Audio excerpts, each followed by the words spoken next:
Two on it. Boom. Woo. Woo. Whoa. That's a work time. That's work chilling vibe time. Ooh. Oh, this stuff.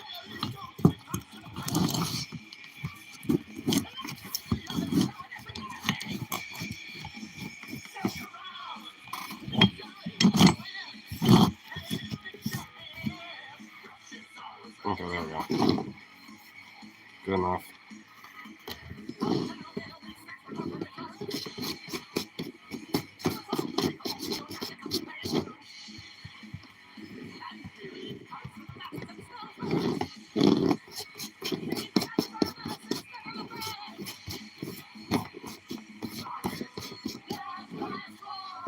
Okay, bow loaded.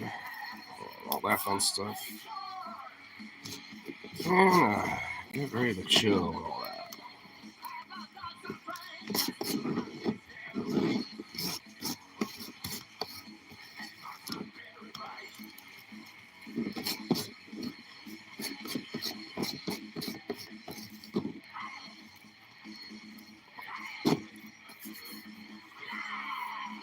All right, bolt time.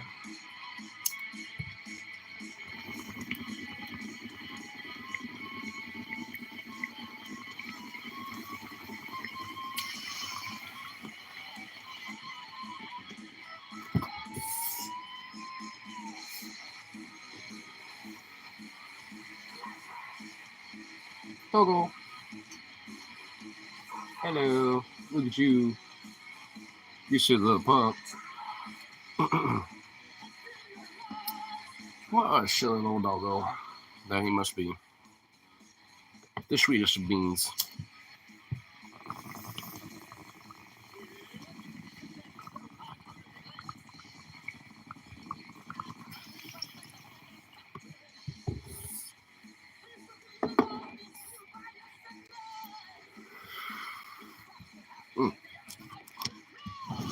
Yeah, I'll do this real quick too. Almost forgot this. Boom. Okay, there we go. There we go. Cool. All right. Oh, I almost forgot. The other thing I almost forgot. To crack a barrel open.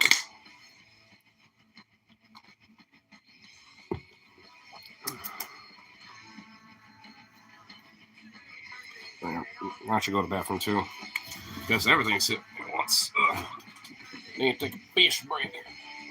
Good get right at the beginning more than anything.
It's a lip up.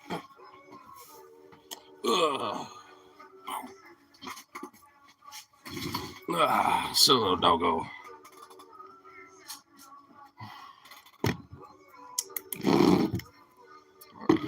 Got a little bowl going, all that fun still.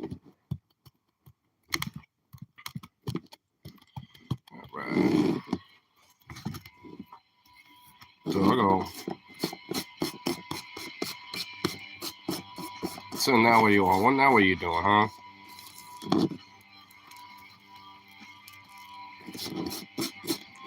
Now what is it that you want, you silly boy? You shilly bean.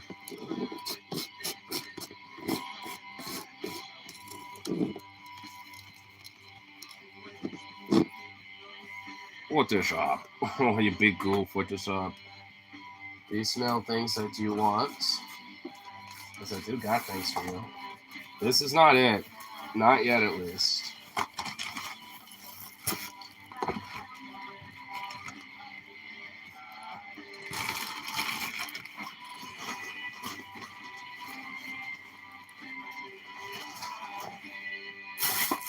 There doggo. Oh my god, you patience. Jeez. Impatient little shit.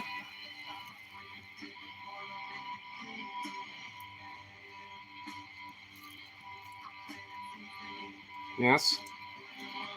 You can wait.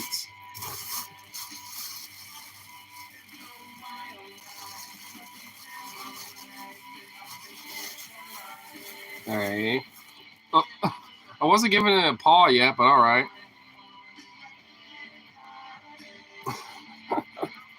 Alright, there you go.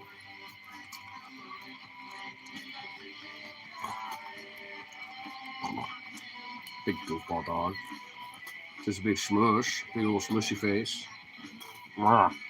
Big smushy face. Alright, one more for now. Well, one more. Down. Hey! Really, bro? Damn, dog. Down. I said down. Sit. Now, paw. I can have it. Oh, my lord. Fucking little crackhead. He really wants his chicken. Dog is insane for the chicken right now. What a nut. What a nut you are. Oh, you're a insane little mutt.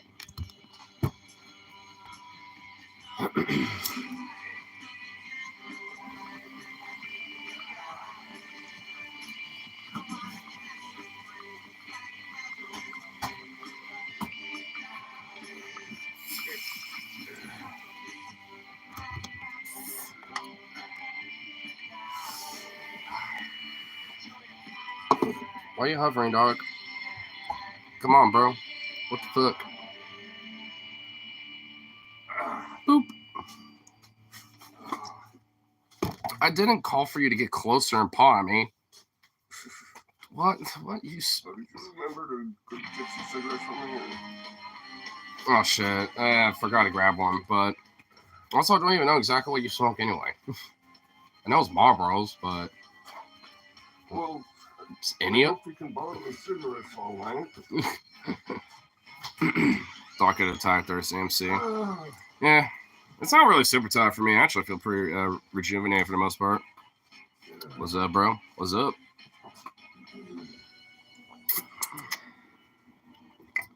Ugh. Just kind of getting decompressed after work and all that stuff now.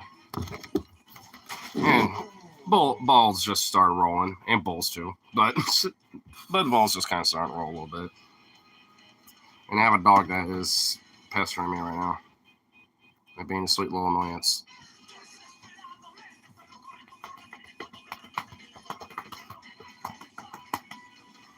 You little mutt. You can have the rest of the meats later. Oh my god. You're feeding for these meats. Alright, you know, fine. Fuck it. You're not getting any later, though.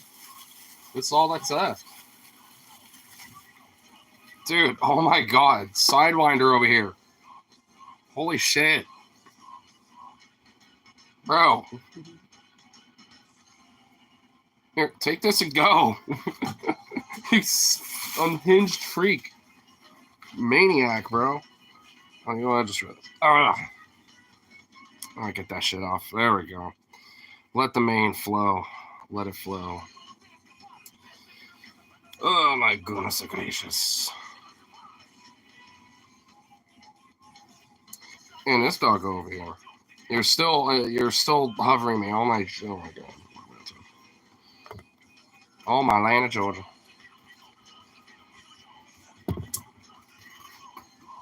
Does everyone had a heart attack, really? That's weird, but dude. But you do you. Anyway, I wanted to show you this user on TikTok, so get the app. I don't use TikTok, though. I probably won't, to be honest. So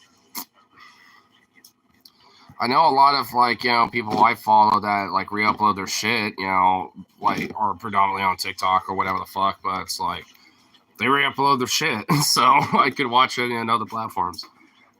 Mario! You insane little bean. It's Shane Little Bean. Ah, found him. Oh, so he does have a YouTube channel. Well, there you go. So then I guess I can follow him there.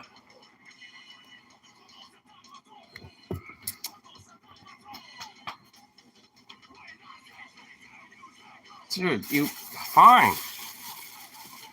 Take it and go. That's it. See? That's all of it.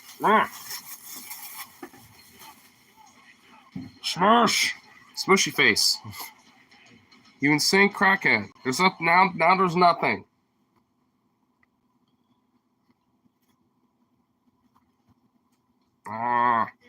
Insane bean you.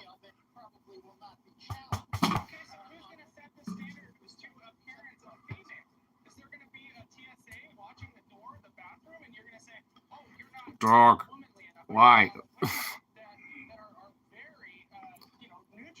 There's only a few reasons why he hovers like this right next to me. And what could it be, dog? Oh, I see it. I think he wants some food. This is an example of what I like to call biting the pillow horror, and yes, this does have a double meaning.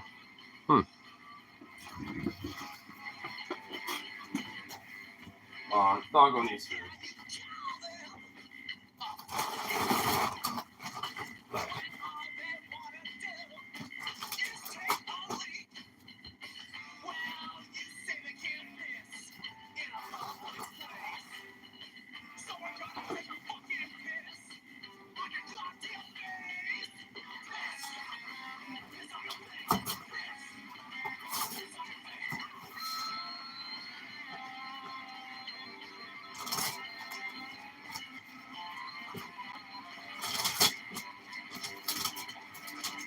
Dog, you should be patient. Oh my god. It takes a minute to open the fuck. There we go. Oh, I got it. Alright. Dog. Wait. No sense of waiting. You bean. You bean of insanity.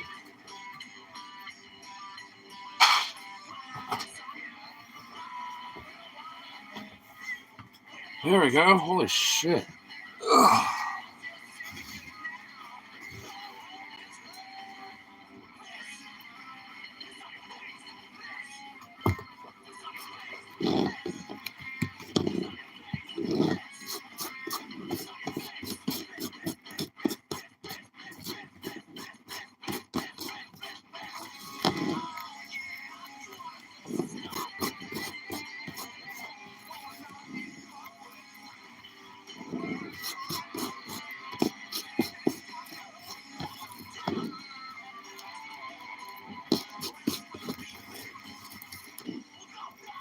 There we go. Boom.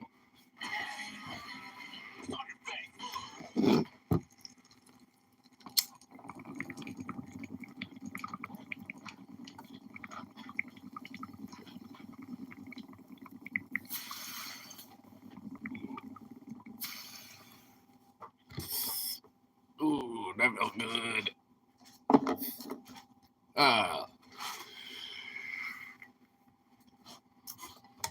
Now what to kind of get started is proclaiming my jibbies. But now I just realized I should have like expanded the title to like Husky proclamation of the jivvies. What is hit miskivvies and jivvies? I don't even know what a jivvy is, but we're making it up now. It's a thing. Go AWOL for a minute and watch a short and link from the thumbnails of those shorts. What, do you want me to go fucking AWOL for a minute? I mean, I can see it. All right. I may have a theory, but it's pretty flimsy. Ooh. I always like theories. If you don't mind, yes. All right, well. I'll hope that things don't get too fucked up when I do this. Well, actually, send it to me on Discord. I think I've noticed that they tend to be better. They work out a little better doing it that way. So just send it via Discord, and then it should be fine.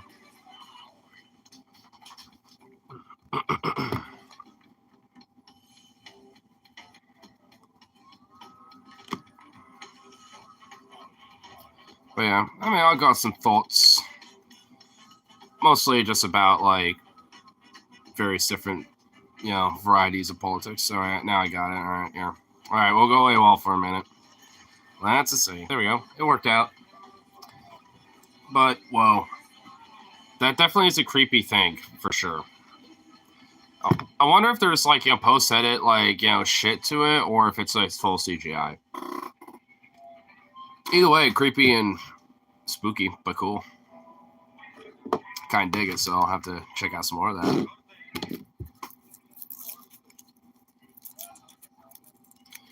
As far as never as the creatures in the video are, I have yet to see any of them actually harm the guy in it. Therefore, my theory is that the guy in the video is suffering from hallucinations. Chances are they are, because like every time he keeps staring, when the camera pans to him and the pans back, they're not there anymore. So yeah, that makes sense.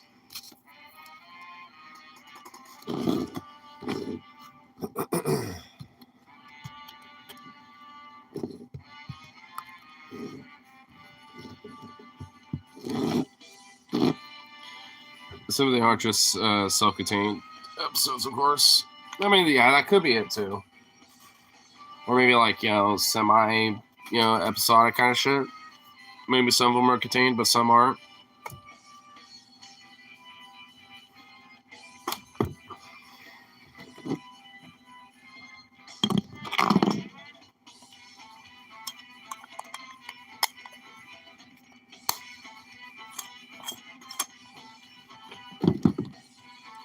But dude doesn't have an intro, so I'll be scrolling through my feed and I'll see one of those fucking things pop up. I know, dude. Yeah, because the very first thing was just it being like, being kind of freaking. I'm just like, whoa, bro. It's like, we need to take a chill pill now.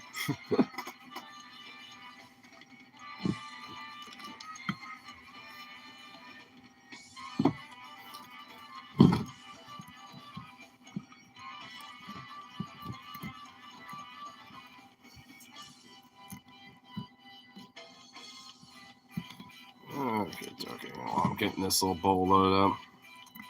Kind of might as well do a little, like, kind of prelude into, like, a little something that's been kind of giving me a little scuttlebutt bullshit.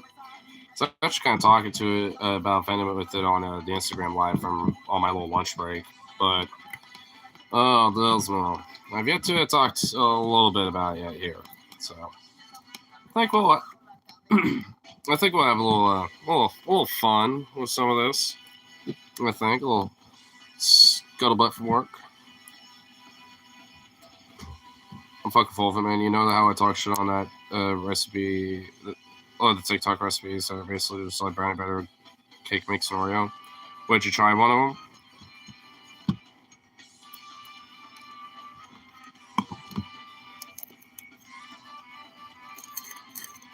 Go.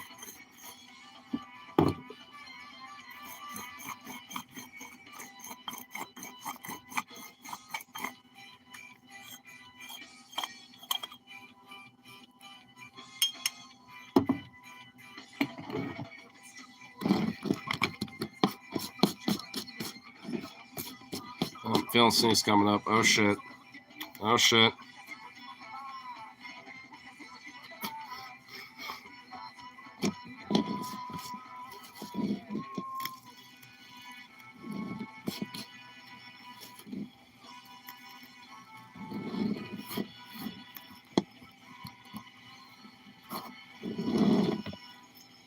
Well, I kind of canceled out that sneeze. I thought I was about to sneeze, but no. Which honestly, I think, fuck. That shit's terrible for you, so you would eat it? And I'm like, oh yeah, I'd eat the fuck out of that. Well, that's kind of how, it's perceived with most stuff. Especially, when it comes to the heart of good old America. We look at things that are probably utterly repulsive and bad for you in every way for your health, but are we going to eat it? Of course.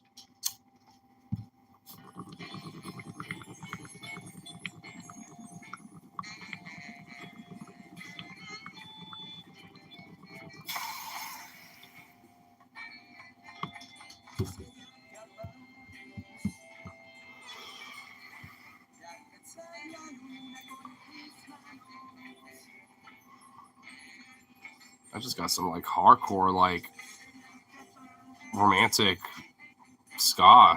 What the fuck? I don't remember adding this to the playlist. What is this? Salida Capaz.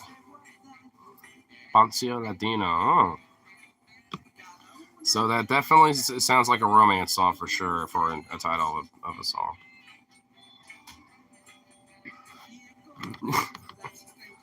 Wonder how this got on the list, but you know what, whatever.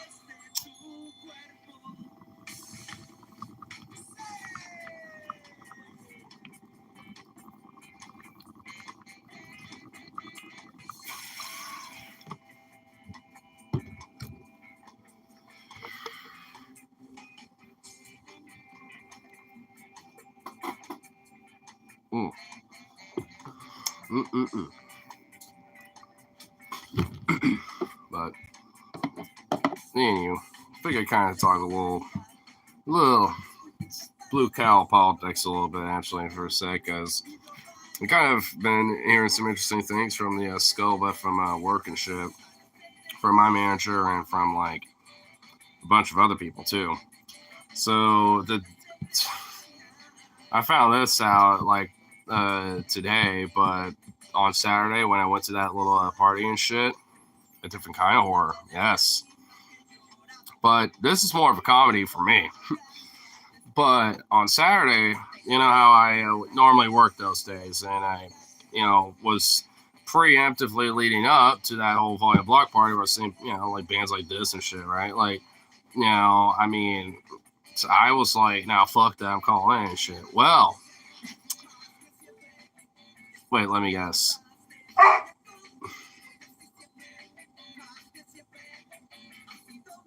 I'll let you guess real quick. I know I sort of slipped on a bar soap. No. Actually, weirdly enough, you're kind of close. It does have something to do with that store director annoying lady, yes. And but there's foreshadowing to it. So I found out that 3 other people called out that fucking day.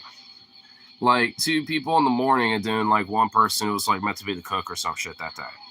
So I was just like, what? Really? And apparently the store director and her, and then the assistant store director were both back there, doing shit, like help customers, doing production, stuff like that, apparently.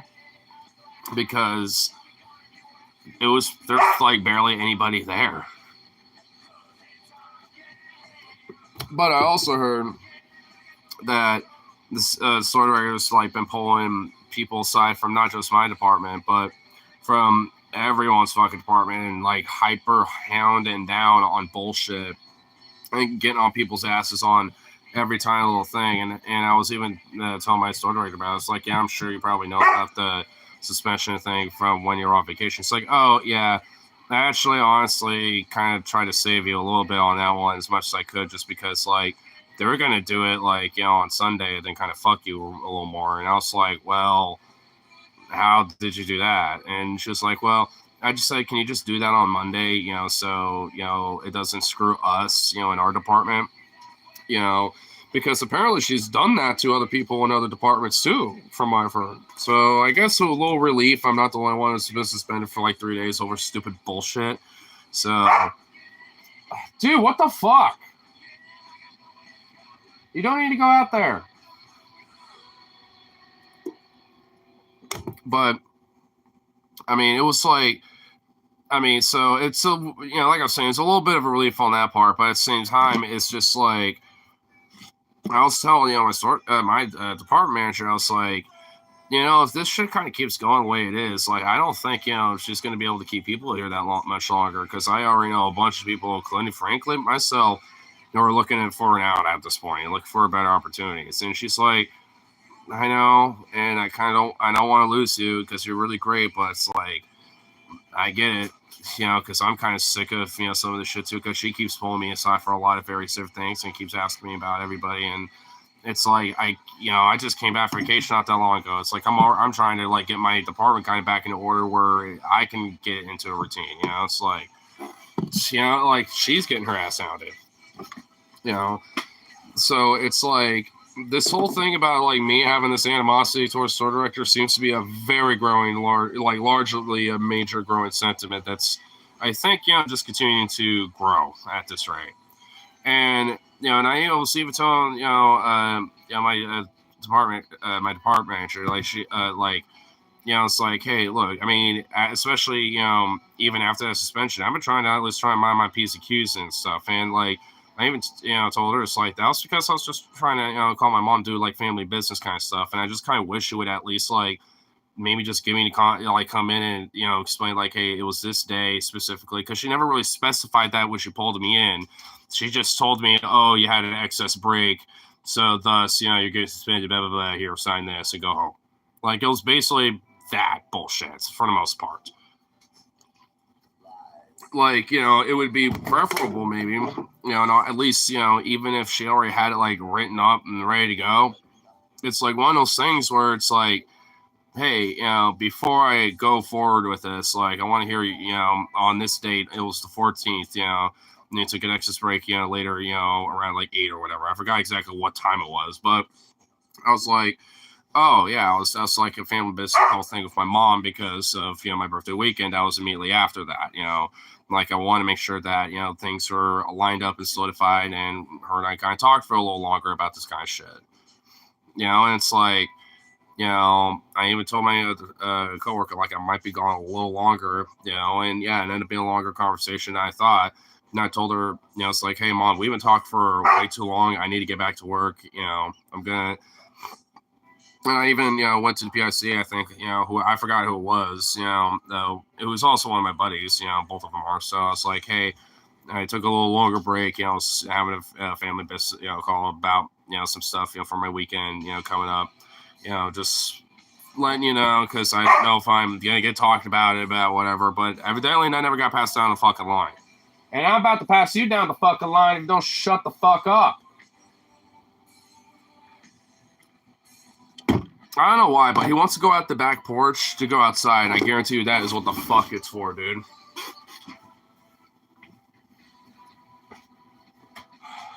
You are an asshole. It is. Wow.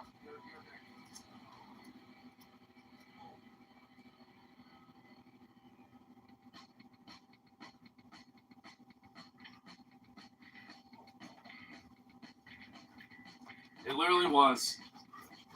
He literally just wanted to go out for the back porch and do his business.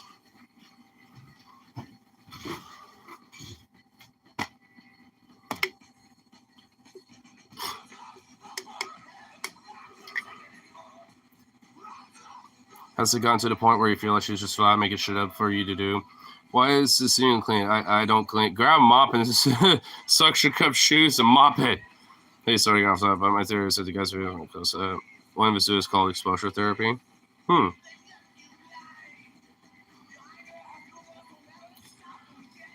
But yeah, I mean, no, it's not that type of shit. I mean, the whole deep clean walkthrough kind of shit is kind of done now at this point, so I don't really have to worry about that anymore. it's just making sure that, I don't know, I'm not wearing my hat, or at least especially after about like 7 o'clock, not having an earbud in, or whatever the fuck, just on the off chance that one of them might walk by or something, it's like, it's just bullshit like that. And also just minding my PSQs about my breaks, which I have. I think I've been doing a pretty damn good job about that. Because I just try to keep that shit at like 15 minutes. And frankly, like the only times they may push 20 is if I run down here to smoke a bowl or something, or drop something off. Or maybe grab a coat, because I need to grab my, card or something. Usually I have it in my inner coat pocket in my jacket, usually. So it's like, it's one of those things where sometimes I might do something like that, but it sure shouldn't exceeding, unreasonably about what the fucking breaks are.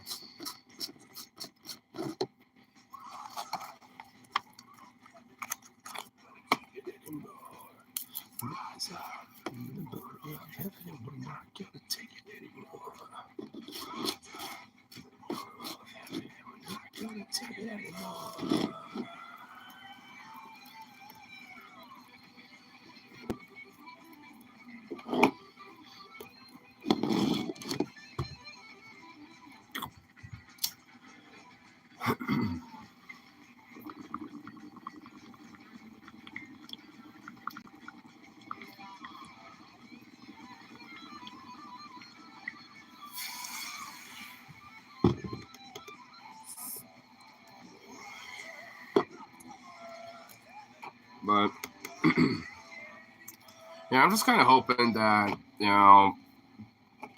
like, depending on what like some of my other coworkers do, I might also just kind of follow them along, just kind of see where they go when it comes to their shit. Because if they end up working somewhere else where, all in all, it would, I can easily just kind of join up with them and make carpool with them or something like that. That'd be just fine with me.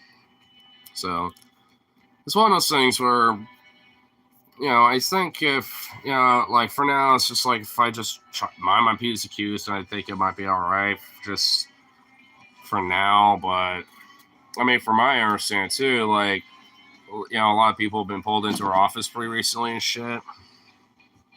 And including a lot of people that have also called out and stuff. And I'm just like, well, god fucking damn it. Because honestly, I swear to God, she like asked like, what's the reasons for you calling out? It's like food poisoning. I ate some bad leftovers that I thought were good, and I just didn't feel good. And I've been for this, I've been for being sick like that before. So it's like, and I know, how to, like go through with it. And it's an all day thing. Like, there ain't gonna be no way I'm gonna be able to like, fucking be at work while like every hour or so I'm puking. Ain't gonna work. If she asks about Monday, I'll just be like, same reason. It's like I, didn't have a lot of food, that much, at that point. Outside just like kind of, recovering a little bit. And, some of the food that I thought was still good ended up being bad too. So, I mean, it wasn't as bad, but still ended up not being good. I'll just leave it at that. Because she asked about any rumors about, me going to a show or going to a mountain stuff. I was like, yeah, that happened over the weekend. Last weekend, and then this past weekend. Or I guess, the second to last weekend, and then this weekend.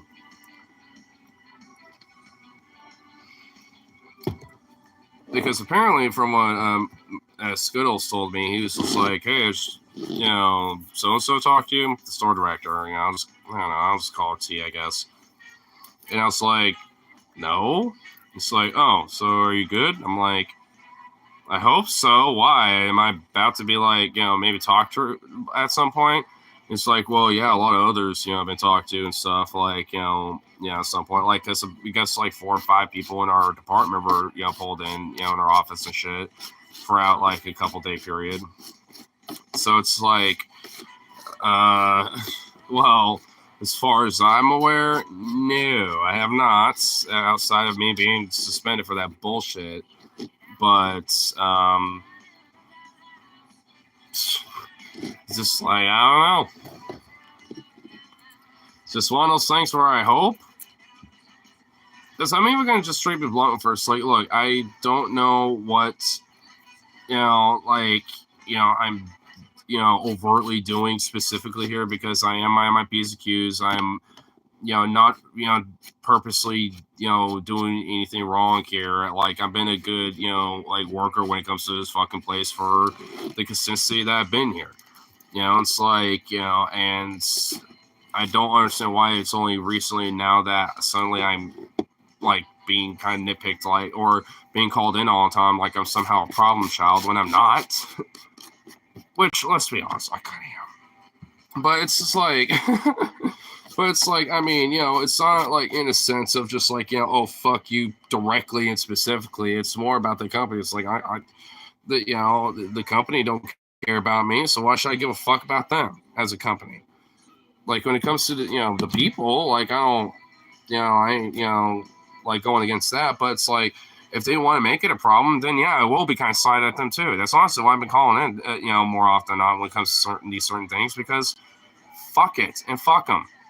Yeah, if I call in and now both of them have to work in my department, well, now see what we got to fucking deal with sometimes. They better be fucking lucky it was a slow day. Because, I mean, if they want to be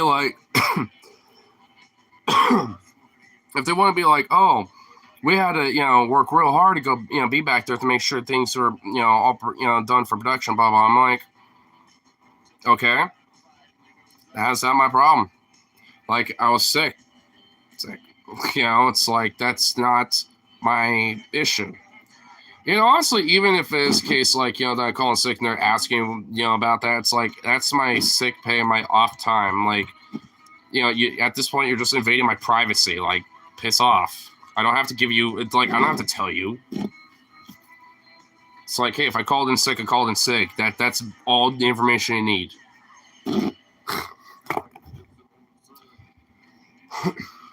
It's literally like the fucking meme of like, you got in a car wreck, you're in the emergency room, your leg's about to get amputated, like what, a fucking tree limb has impaled you and you got like an intestine sticking out on your back somewhere from the other end, and you're all like fucked up, and you're like texting your work being like, look, I'm going to be gone for a long time. I got fucked up and I might not even make it. And your boss is like, oh, so are you still able to come in at 9 o'clock tomorrow? It's like the fucking meme, dude. It's like, no, I might die, you fuck. It's like, oh, so will your corpse be available to come in for next week and cover for Joe's shift, sir?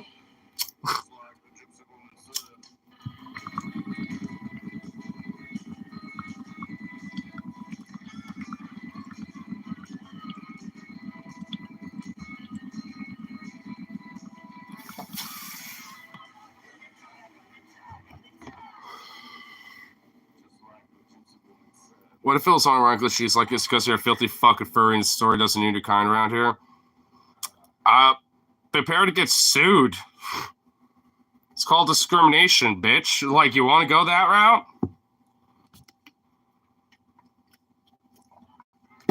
If she wants to go that route, then I'll just fucking, I'll like, take out a loan just to fucking get a lawyer going and fucking sue that shit. Sue that ass, bro. That's a discrimination suit ready to be won and done, baby.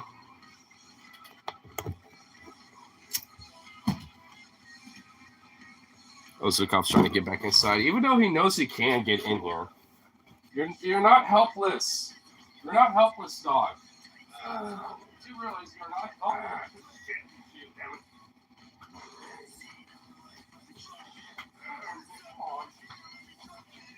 Come on. This dog really do be like, I'm a helpless being.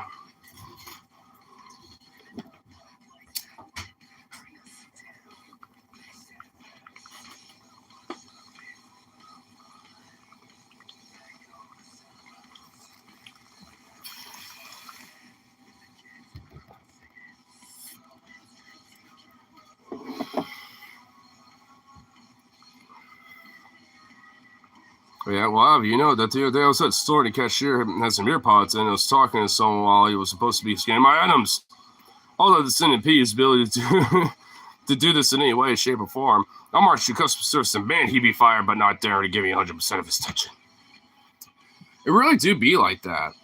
Like, it's literally just like the excuse is because, yeah, you're not like completely attentive and you're not supposed to have personal items, you know, like in the kiosk in the deli or whatever the fuck and all that shit. But it's like, it doesn't impede on the job.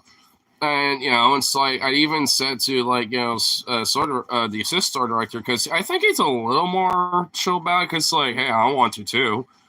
You know, it's like, and honestly, when I first started, sometimes at least in the later evenings, I'd do it. And I'm just like, then when we were more lenient about it, you didn't care as much. But now it's like you do. It's like, so it ain't a problem necessarily. It's just corporate policy bullshit, and we don't necessarily have to do that. Actually, funny enough, when I was in Seaside, we went into the Safeway there to grab some brewskis and shit. I actually, you know, outside to swing by their deli to see how it looks.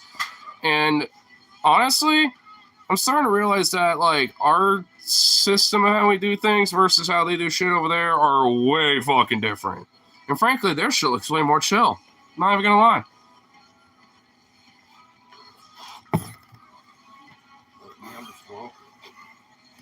Wait, hold on. Oh, shit. That's what I'm saying. Yeah, I'll do this really quick. Mute a lot.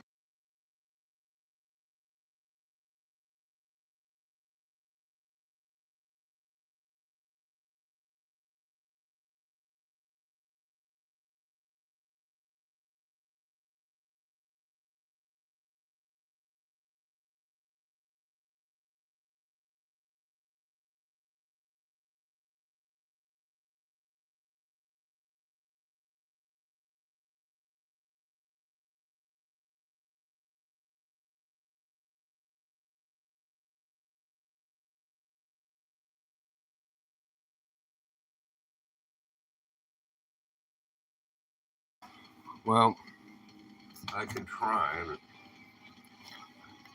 Well, if you want me to, like, just walk down there, I mean, I was kind of needing to grab some more anyway later, so.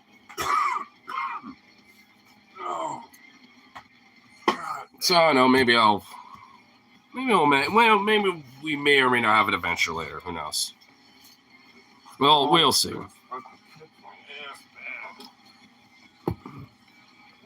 That reminds me of watching a Spotify horror podcast. One of the episodes was about seances. The reason is bringing us so psychic. Feel the spirit's presence. Speak to it. But then you come into view as a ghost, and then what you hear is, "Hey, do you think you could come in early for a Friday shift?" Oh my god! Yeah, can you come in early for the Friday shift, especially when it comes to the Black Friday shift? You know, come on, it's coming up. Like, Joe called out. You know, and Marie apparently, supposedly is having a baby. You know, I know she had that bump and all, but I'm the manager, obviously. You know, I'm supposed to assume that's fake.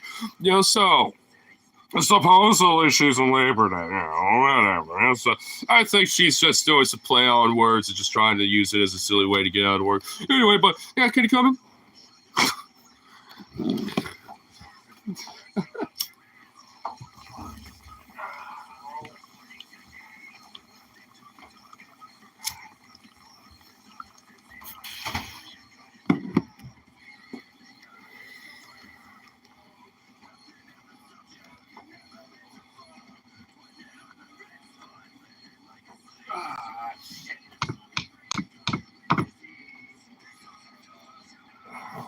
This will fuck her off.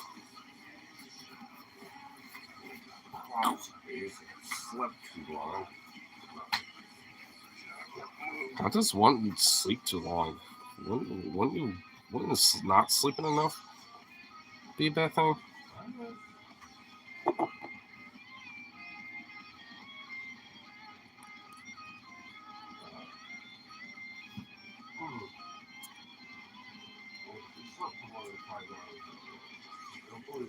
My favorite thing is when you get to ask to prove you're sick. Do you want to look at my spit under a fucking microscope? I mean, dude, oh my god, I hate that shit. Like the idea that you have to have a doctor's note. It's like, no, I don't. If I'm calling in, I'm calling in, especially if I have sick pay available, because I'll just use that. I mean, it's like, it's just invasion of privacy shit. It's like, just because you're employed with it, you know, with them, and you know your boss, you know, pretty much basically means that they think they can dictate you and what you can do with your fucking life, even when it's your goddamn off time. Like, oh, hey, someone called out. Can you come in today even though it's your fucking day off? Oh, you know, you're sick? Well, hey, I know you are right now and you need the next 2 or 3 days off. Second day in, you're still sick as a dog. But hey, can you come in, please? It's like, fuck you and fuck off. Like, it's bullshit. And it's absurd that it's just like that, managers, landlords, these fucking motherfuckers, could just kind of peek in and just peep on every tiny fucking little thing that you do. It's so annoying. I hate it. I like to have a thing called me time. It's a good old me time. You know what I mean? Personal time. I don't know. I think everyone likes to have that time, and I tend to really fucking value that. I don't know about others, but I immensely treat it like it's fucking weight in gold. And I don't like people fucking with it. Makes me mad.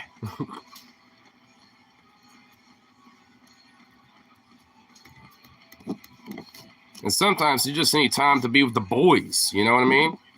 It's like, yo, I'm going out to fucking hike with the boys, bro. Like, fuck you. I'm going out and gonna dunk my head in the ocean, bitch. Fuck you. I'm gonna be, drinking some beers on the coast, bitch. With the boys. So fuck you.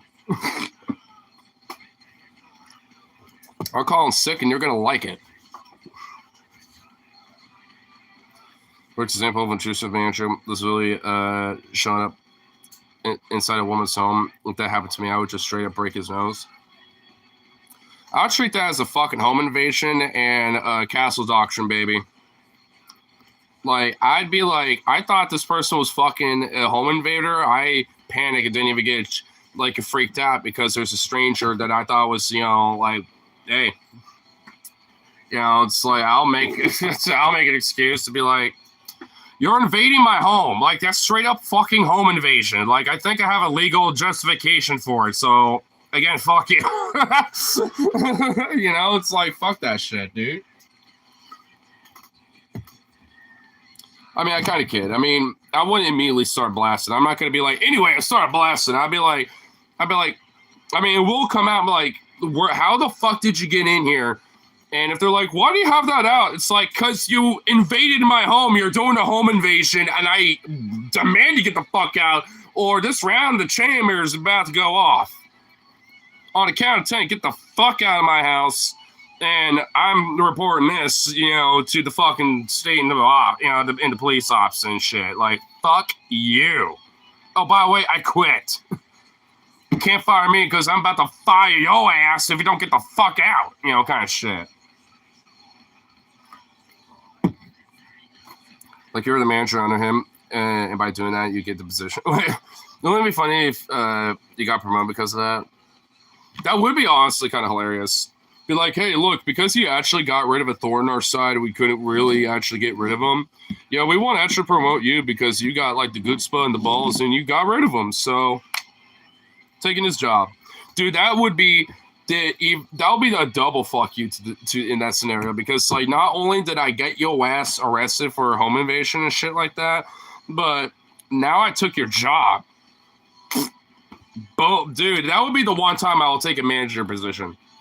I wouldn't have it for long, but I mean, I will take it just so I can spite that motherfucker, say, fuck you, took your job. I took your job.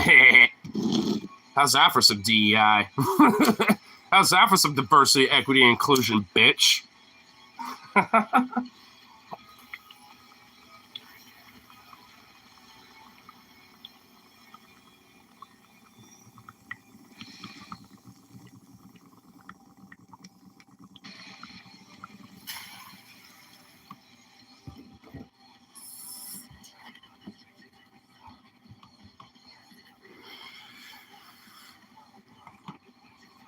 I mean, the position is available.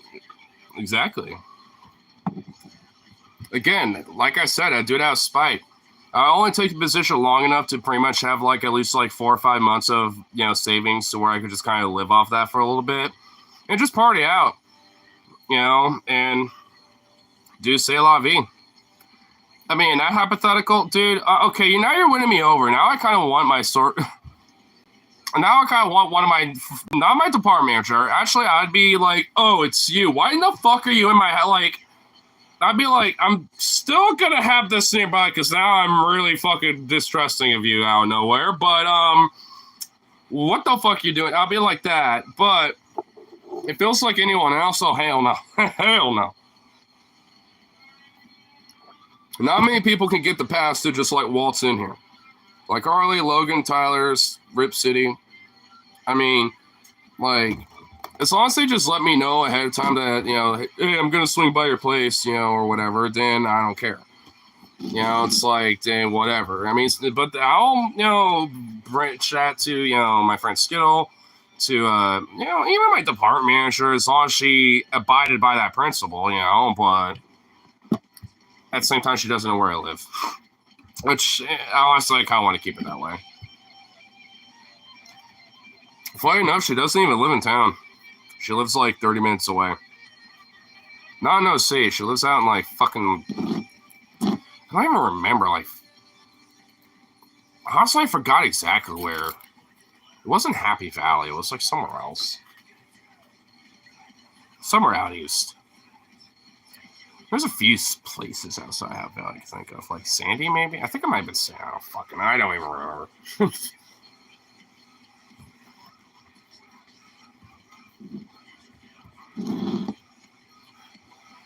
I mean, also when it comes to managers, like, you know, there's kind of, weirdly enough, a spectrum when it comes to, like, managers and shit. Because you'll get, like, department managers or, like, you know, maybe, you know, like, shift managers, so to speak, who are pretty much, like, on a similar level outside of maybe being, like, literally just one step above. You know, it's like, and honestly, they're probably literally the more chiller, you know, laid back managers. Because my department manager, I also, you know, as a manager and even as a person, I actually do legit like her. You know, like, because she's literally kind of like a tomboy, kind of rough and gruff, like, came from, like, you know, blue collar trucker family and biker family, you know, would probably be down with shit like this, country, hard rock kind of shit.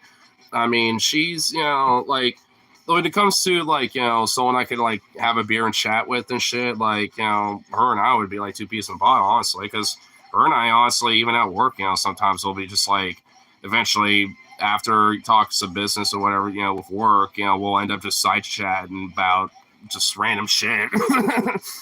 You know, so, you know, I think that's why she really does also value me as a worker, because, you know, I'm just like laid back and chill, you know, like customers like me. Usually management tends to like me. Not as current management, but I mean, you know, usually they do, you know, and I get the fucking job done. But it's just like with this recent shit, I mean, it's been a growing animosity too, honestly, which it makes me feel better because it's like, I have a weird feeling there is going to be like a somewhat of a strange mutiny of some sort. And because I think, you know, because I do hear this a lot where it's like, yeah, she's a hard ass and it can be kind of a bitch sometimes, but, you know, she can be chill and shit. And I'm like, okay. But if she's like nitpicking every tiny little fucking thing that we're doing, let's that excuse her friendly behavior? No. She ain't my friend. Nor should she be treated like such, to be frank. She's a fucking store director. She's like a few levels up, you know, when it comes to this shit. Outside of that one little, you know, 1 or 2 steps. I mean, honestly, that friendly demeanor, you know, that she does is just literally meant to get your fucking guard down. Considering how young she was, you know, well, she still is. It's not like she aged like 50 years. But, like, considering how young she is and this being her first store, I think some people thought maybe she'll, like, you know, try to, like, get a vibe of everybody and how, like, the things, you know, run around here. And before even our walkthrough, I think there was, like, a period where she was kind of like that, I think, for a little bit. But it was pretty much leading up and post walkthrough and shit. You know, it is straight up like, you know, like that whatever that was, it changed. And now she went from kind of, I think, being balanced to like hard line, like I'm gonna do pretty much what corporate fucking says and be, you know, a yes woman essentially. Which, you know, because they weren't around quite yet, you know, until that point. And if they were, it was just maybe like basic expectation kind of shit. Which is why I think, for the most part, people weren't really that,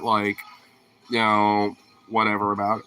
Even for me, like, when she pulled me in the office a few times, even before the walkthrough and shit, like, I thought, okay, all right, I'll just mind my P's and Q's, just, let me know what to expect, and, hey, and honestly, for the most part, I'm pretty sure I've been fucking doing that, but apparently, nope. It's like, so whatever. At this point, I'm just like, fuck that lass, because, she be acting like a cunt.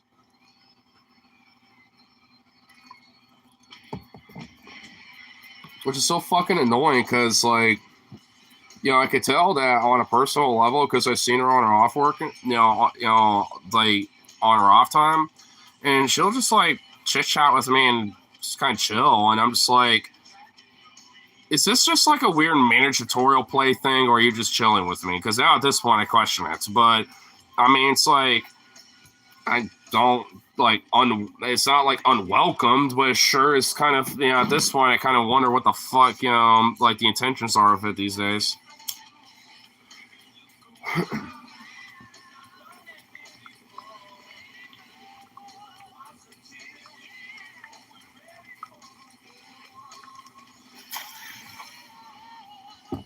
Maybe she's a lady. Oh my god, dude. With the fucking mariachi band fucking, going off at the beach. And Slade's freaking out. Oh my god, dude. That was probably one of my favorite Karen videos so far this year, honestly. And dude, the tuba dude leaned right into it so she could get the tuba blast. Oh my god. And dude, your comment, like, she looks like some preppy, like, high school prom cheerleader bitch, but somehow got, like, an age 50 years? Dude, that was straight some diabolical shit, bro.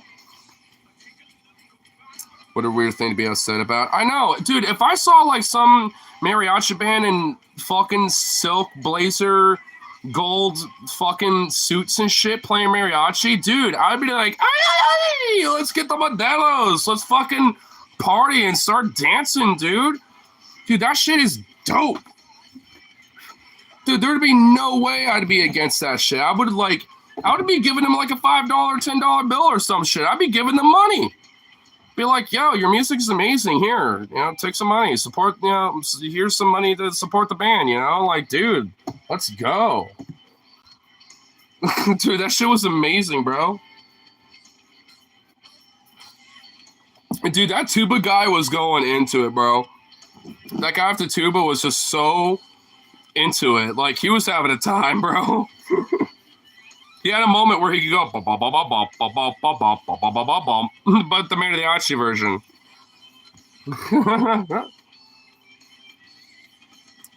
It's somehow even dumber hearing about the second time around. Oh, what about all these horrible things America did to slavery internment camps? Yeah, but those are morally horrible. But at least all have practical reasons.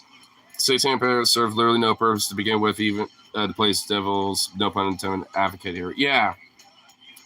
Yeah, pretty much, I guess. I missed comment. No, wait, was there another one? Oh, yeah, I guess there was. I thought I read them all. All right. I challenge you to find anything in American history as goddamn embarrassing as Satanic Parent. As embarrassing. I'm hearing it again through the podcast mentioned called The Red Tree House, and somehow see what I'm hearing about a second time around. Okay, I gotcha. Well, yeah, I mean, there's, maybe it's the woke in me, but there's like a part of me that's like, well, practical, sure, but even then, like, what, I don't know. I feel like the practicality of internment camps is not even. Let's just be honest. Was there really, honestly, a fucking reason why the internment camps are there besides of just strict racism? Let's just be I don't like the internment camps. Even if you like, I could get the whole like, well, Japanese spies and stuff, but like. There pretty much was. I don't even think there was a legitimate case of Japanese spies, that were caught, or who were Americans as well, or whatever. So it literally served no purpose outside to just segregate Japanese Americans because wartime shit. But it was specifically just against them because we never did that with Germans or Italians or Hungarians or whatever, So never did with them. No, I don't think slavery determined for good. Well, no shit, obviously. And obviously I don't think that's what you're saying either. I'm just saying, when it comes to the practicality argument, at least, the internment camp thing, that one, I think there wasn't. Like, I think that was I think just due to the sheer damage that the internment camps did, fuck, man. There's long-term damage that, dude, now it's debatable. Okay. You might be right because the long-term damage of Christianity and, this weird fucking culture war shit that's proselytized by Christians in a lot of cases. Fuck, dude. Oh, man, you might be right, bro. Oh, man, yeah. Because the internment camps, the damage, eventually healed. We even gave reparations to Japanese Americans who suffered for it, So, I guess they can argue how good they were or how, fickle they were or whatever. That's debatable. But I feel like, those wounds have, I think, healed, I think over time.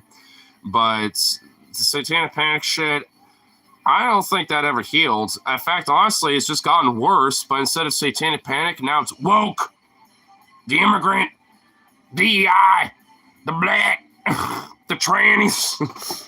It's just this shit now. Like, instead of satanic panic, which is interwoven into a lot of this shit nowadays. Oh, we can't have these goddamn tranny wokes because they're all satanic queers trying to undermine the will of God. It's like, so they interweave the satanic panic into a lot of the woke bullshit. Not all these, freakos, that, go off about, the woke agenda and trans people or whatever. Like, not all of them are like that, but a lot of them are, though, still.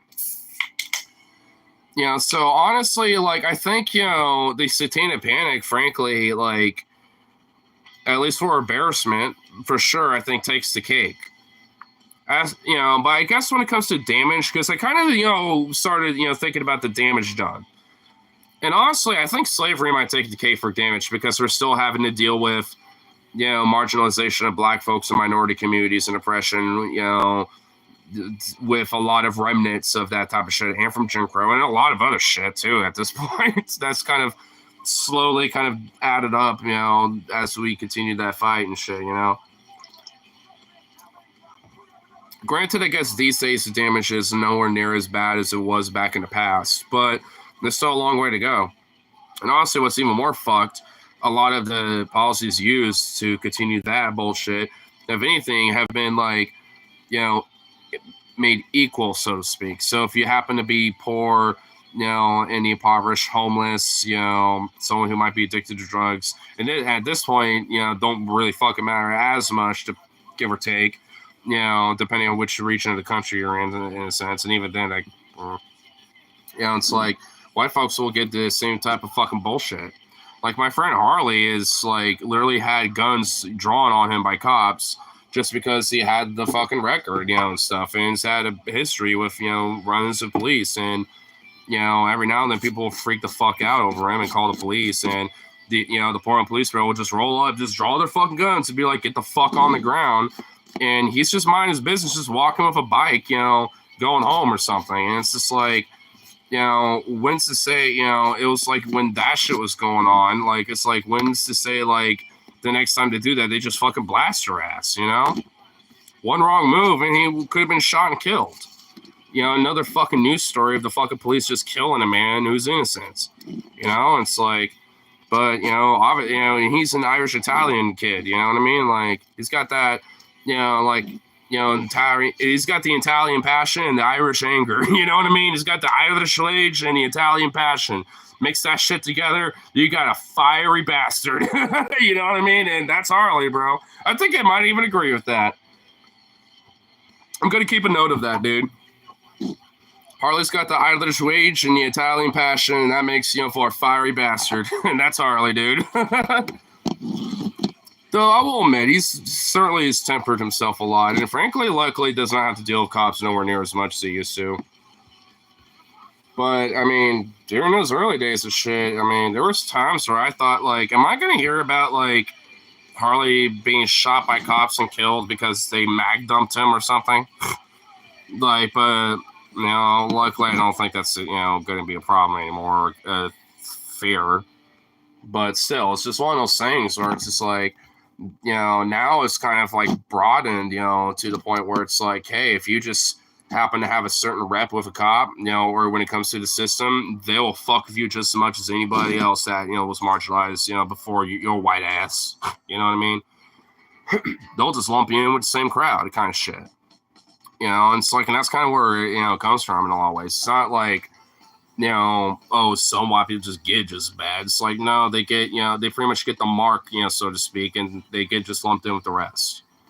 I mean, and more so than ever, I think that's, you know, been happening. And it's like, you know, it's not a good thing, but because if anything, the whole white privilege in this case should be just a human privilege instead of like revoking it, so to speak, I guess, in a weird way as it sounds. You know, to pretty much like we all fucking suffer. It's like, how about we none of us suffer?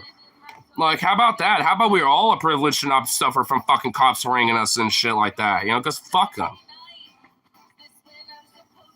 I mean, it's just like what fucking weird, twisted fucking system, you know, do we have for our police? Where this is kind of honestly the conversation we're having, you know, where it's like, because I mean, honestly, it just kind of feels weird with the words. I guess I'm saying, even though I'm not like, you know, saying that like, you know, this white privilege thing is good. I'm saying like that specific privilege needs to be in human privilege, you know, equal for all. Like, you know, the black, the marginalized, the immigrant, the impoverished, the homeless, you know, everyone.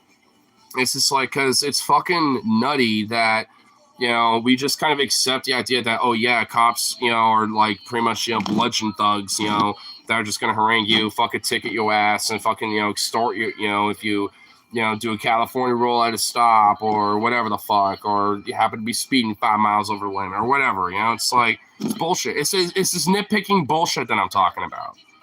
You know, like one of my managers nitpicking about my shit at work. It's like cops are nitpicking all of us, you know, for every tiny little fucking thing, seeing how much money they can wring out of us, and they're already fucking extorting our ass with the overinflated budgets that they have. It's fucking ridiculous. It's like, what, you can't, you know, like, what, my lord? What, you know, the watchman god of the lords? It's like, what, you can't take, you know, a little bit more of my coin? Taxpayer takes my coin to go into your pocket. What, you now need to extort me as well there, my lord? What, shall you know you're partaking, you know, shag my wife a few times while I watch in the corner? Fucking bastards, dude. Fuck.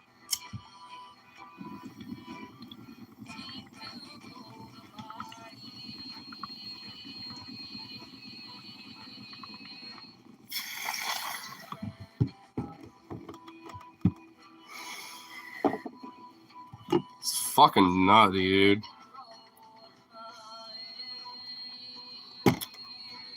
It's like, are we trying to be like some weird modern neo-feudalistic fucking British serfdom or some shit? Or are we goddamn Merc? Are we goddamn fucking modern nation? You can't have both ways.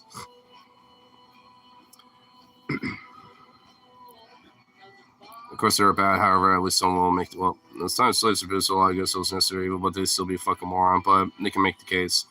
They can't do that shit with the satanic panic. Sure, yeah. They can be like, yeah, it was made up mass hysteria that ruined people's lives and reputation, but God is good. Well, that's, you know, in a way, they'll say the same thing about, like, you know, these MAGA chuds and a lot of this whole woke hysteria bullshit, too. Because, you know, like I was saying from earlier, it's kind of the same shit. And while that's all going on, the fucking lords and the watchmen are fucking, you know, extorting us and fucking, you know, raping us and fucking, you know, taking us up in shackles, you know, if we happen, you know, do the, you know, the king's law wrong. But let's listen to the preachers and the fucking, you know, town, you know, crazy town criers that want to fucking bemoan about like wokeism and shit. Does it really feel like, honestly, like we're almost like in a semi, like, weird modern neo-feudal age? Doesn't it kind of feel that way anyway? At least in America. Can't really say about the rest of the world. Well, at least in the modern world, you know, broadly.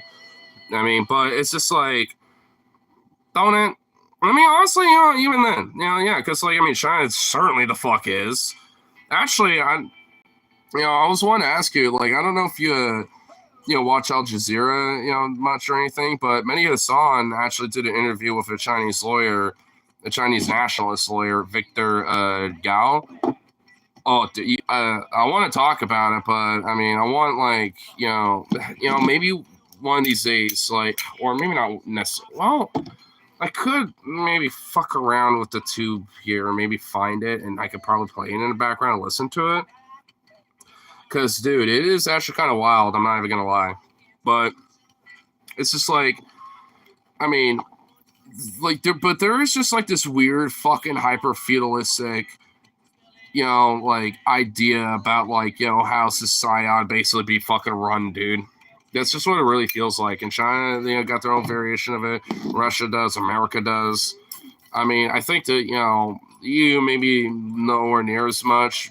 I guess it depends on country to country. But for we have worked more than medieval peasants had and had more time off than the average American. Yeah, honestly, if you actually read up about the medieval peasants, they actually did have a lot of time, where they had time off, especially during the fall, autumn, and springtime, because a lot of medieval peasants, especially if they had farms, would be doing farm work, for most of the time, and when they're not farming, they're just kind of doing whatever, for the most part, and from there, they basically will just maybe do some off work, maybe, go to the blacksmith, be like, hey, I want to get a little side, work in.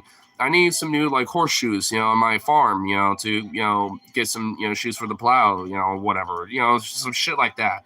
It's okay if I, become a student, because during the majority of that off time, they can do shit like that. Maybe earn a trade and get into a blacksmith guild or something, right? And then you'll be able to earn a little money and also learn a skill to where they can use that skill back, at the farm, when they need it once they start doing that shit again. You know what I mean? And there was legit more social mobility. Granted, there was still a caste system specifically, a lot with that. But you can at least make a decent living and not suffer. You can be comfortable. Granted, he could still get bad sickness and die. Despite all that, it's not it's all great, obviously. But this whole idea that they just lived in piss and shit and just didn't understand how to do basic shit outside of forging swords and armor and farming sometimes and then killing each other for the kings. It's no, it's society was way more fucking sophisticated than that, back in the day, and it's silly to think otherwise. I mean, it's there's so much historical documentation about shit like that. You know what I mean? It's you can't just ignore that. It's maybe you have to do a little extra digging or maybe find very niche or specific books that go into these type of things. But okay, so that's fine. If anything, that just means there's at least a curiosity if you're willing to go that far with it. Honestly, once you start learning about this shit, you were fucked. And yeah, and honestly, I kind of think that kind of validates the idea that we are in kind of a weird neo-modern feudal age. Not necessarily in technology, obviously, but at least in society and and economically how we run things, and with the hyper-capitalistic framework that is put in play.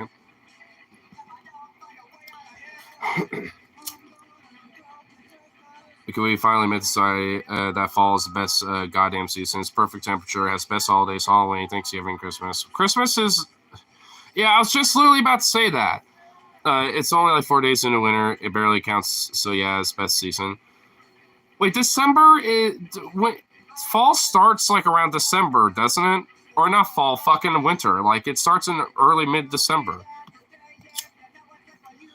Okay, whatever. I mean, for me, it's fall and winter. Those are my favorite seasons. So I'm not even going to argue with you, because whatever, but fall and winter are my favorite seasons. Maybe in that order. Starts December 21st. Winter, really? I thought it was December 8th or some shit. Dude, because honestly, you want to know when winter starts? December 1st. In my mind, that's when it really starts. Thanksgiving ends, December hits, winter. That's what my mind goes to. So, and it's always been like that. So, whatever. I gotta fault me for that. Why do you think I've been trying to move Christmas? Well, just rename Christmas into Festivus and just make it a broad Uber holiday. I don't know.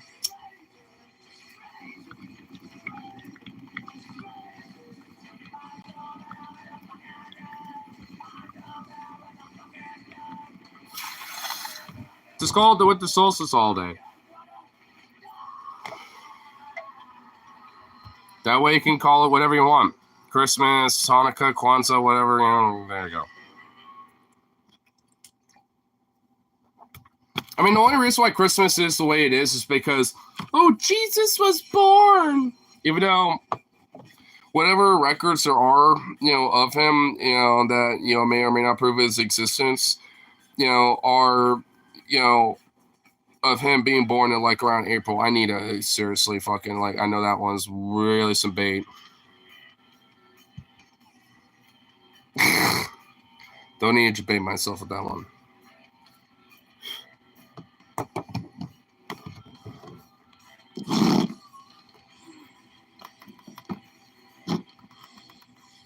This one I can even turn up a little bit, actually. I love that Jesus is born dude voice. Jesus is born! Yeah! I know, right?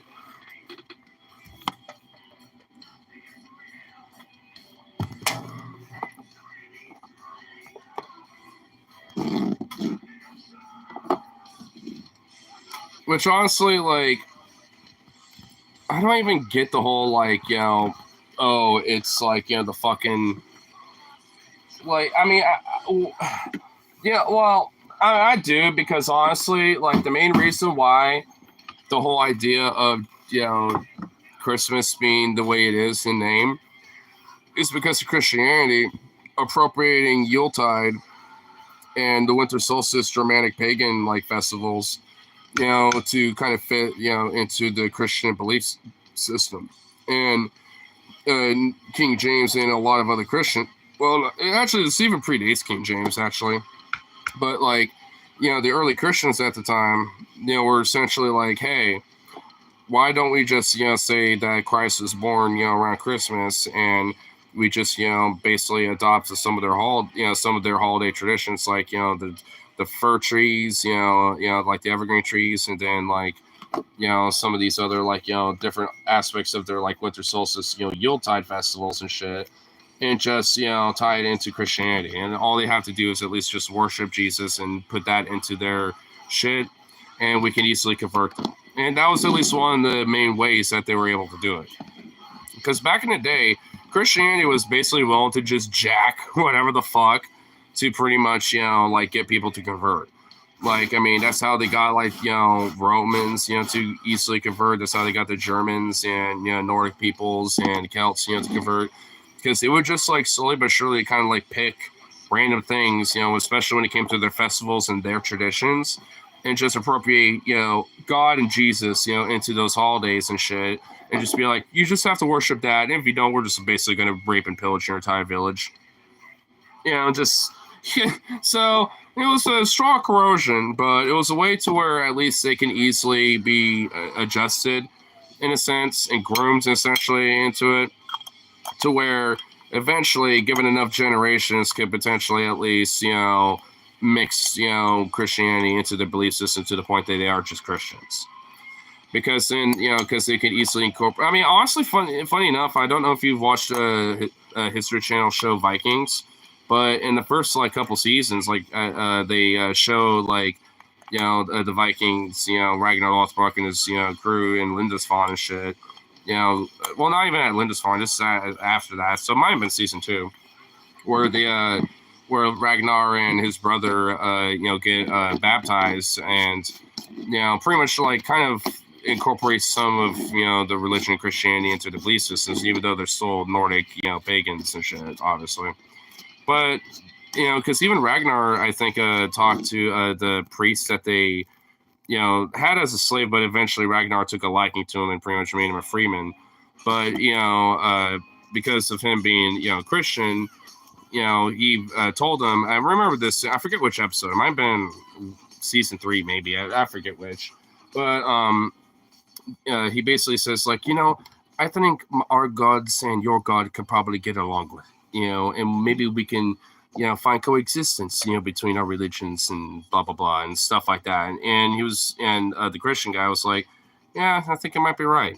It's like, and I hope so, because, I don't want to see bloodshed, and I just want to see, harmony amongst the lands, because, blah, blah, blah, or some shit. I kind of forget. It's been a long time since I've seen the show, but it's one of those things where it's just like, it kind of gives an example, of like how sometimes Christianity, and even maybe to a certain extent, maybe even like, some pagans with some, or at least, some of these, other people, like especially like, Nordic people being explorers and shipfarers and seafarers and stuff, like a lot of them, tend to be very curious people and collect and be, various different shit. They've even found like, Buddhist, like Far Eastern, like, artifacts and stuff, at like, Nordic grave sites and shit, because like through the Volga, a lot of them would, especially with like, Navaria guards, they went down there to go down into like, where, what I forgot. They called it Miklagard, I believe, well, at least what the Vikings called it, but it was Constantinople. And, and of course, that was a major center for trade and shit, obviously, especially when it came to the Silk Road and stuff. So, of course, a lot of shit from the Far East is going to be coming down there, too. And, and some of those Vikings who were mercenaries there, collecting, their own little pay and taking advantage of the new lands, that they found, they're collecting the shit. It's like, this came from where? Whoa, let me take this because this is cool. It's like, just as a cool little trinket, it's a cool little memory kind of thing. So it's just like, I mean, obviously, a lot of like, Northmen, and Germanic people tend to be pretty curious and, tend to be very fascinated about a lot of different things that are new, to them and stuff. And I think maybe it might explain why I'm such a curious bee, because I'm just a Northern European mutt, but I'm also like the most curious fuck in the world. Like, ooh, what is this? Ooh, new shit. Ooh, this is new and fascinating. Ooh, what the fuck is that? But yet I'm curious. Whoa, it's like, I'm just like one of those type motherfuckers. So I don't know. Maybe it's just a bias, but just because of how I, my personality is. But I mean, I don't know. I mean, there is at least a truth to it.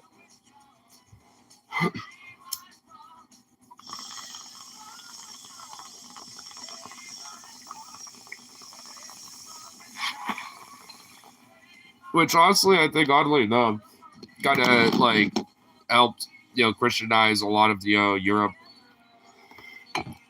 Because I mean, they're, especially near the very end of the Viking Age, like, the 1000s, like at that point, there were like straight up, Viking kingdoms and, warlords and shit that were straight up Christians, at that point. So, I mean, they obviously were okay with, Norse paganism and shit still being around, at least for the most part, at that point. But it was definitely at least kind of what helped kind of end the Viking Age period. It was pretty much the Christianization of like the Germanic and Northmen. I guess in a weird way to tame it, because then they could kind of be interwoven into the broader like Christian, European, sphere and stuff at that time. And, thus kind of have easier and more like, diplomatic relations, with the different, peoples and shit like that.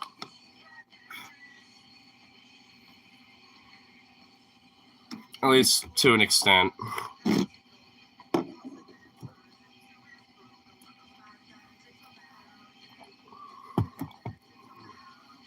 I mean, I get it. At the beginning of the fall, this official starts till September 22nd. But as soon as that most starts, it's fall for me. I don't care what anyone says. Oh, for September.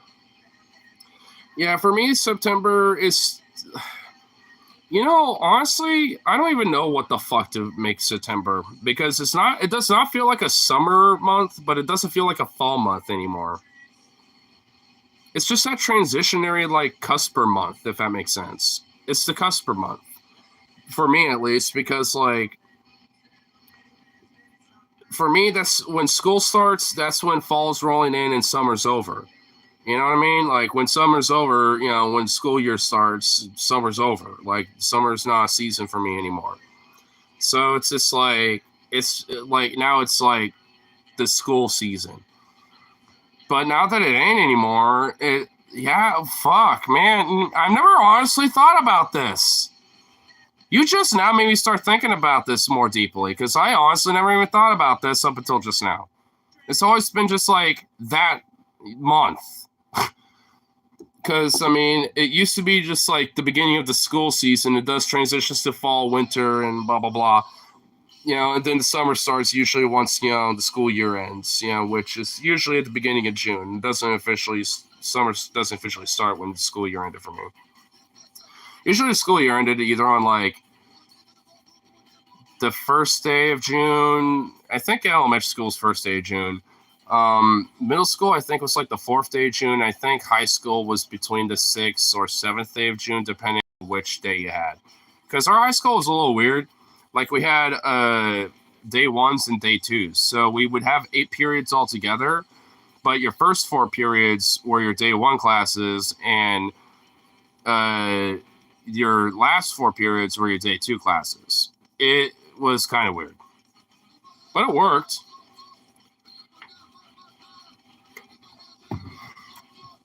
I think it should be reversed. Summer should be for school. Fall and winter should be vacation months. But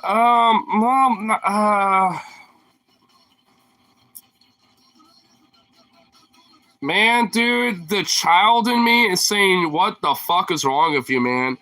But the adult in me is thinking, "Yeah, because no, fuck. I don't know, man. I don't know about that, bro." Because think about it. Think about it from a retail's perspective. I mean, look at my ass, okay? Like, I'm wearing my fucking shirt. Think about it from my perspective. Thanksgiving, Christmas, right? You know, all these holidays. Halloween. That's the vacation time for kids when it's their season and the parents and then the families are visiting and all such. Bro.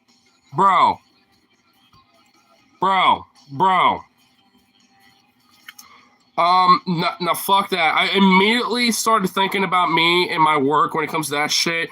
It's already bad enough as it is, okay? I don't need that shit. Because they already give kids time off for this shit. They give them a week off or 2 weeks off and shit. Like, no. Sorry. This is where I actually am putting a fucking line in the sand and saying you're going too far. This is the one time where I'm saying, nah, bro. I'm sorry. This is what... I'm thinking from a retail perspective, and you gotta be in my shoes for this one. My bunk ass, broken, fucked shoes. Look at that. Look at my bunk shoes. Be in my shoes, sir.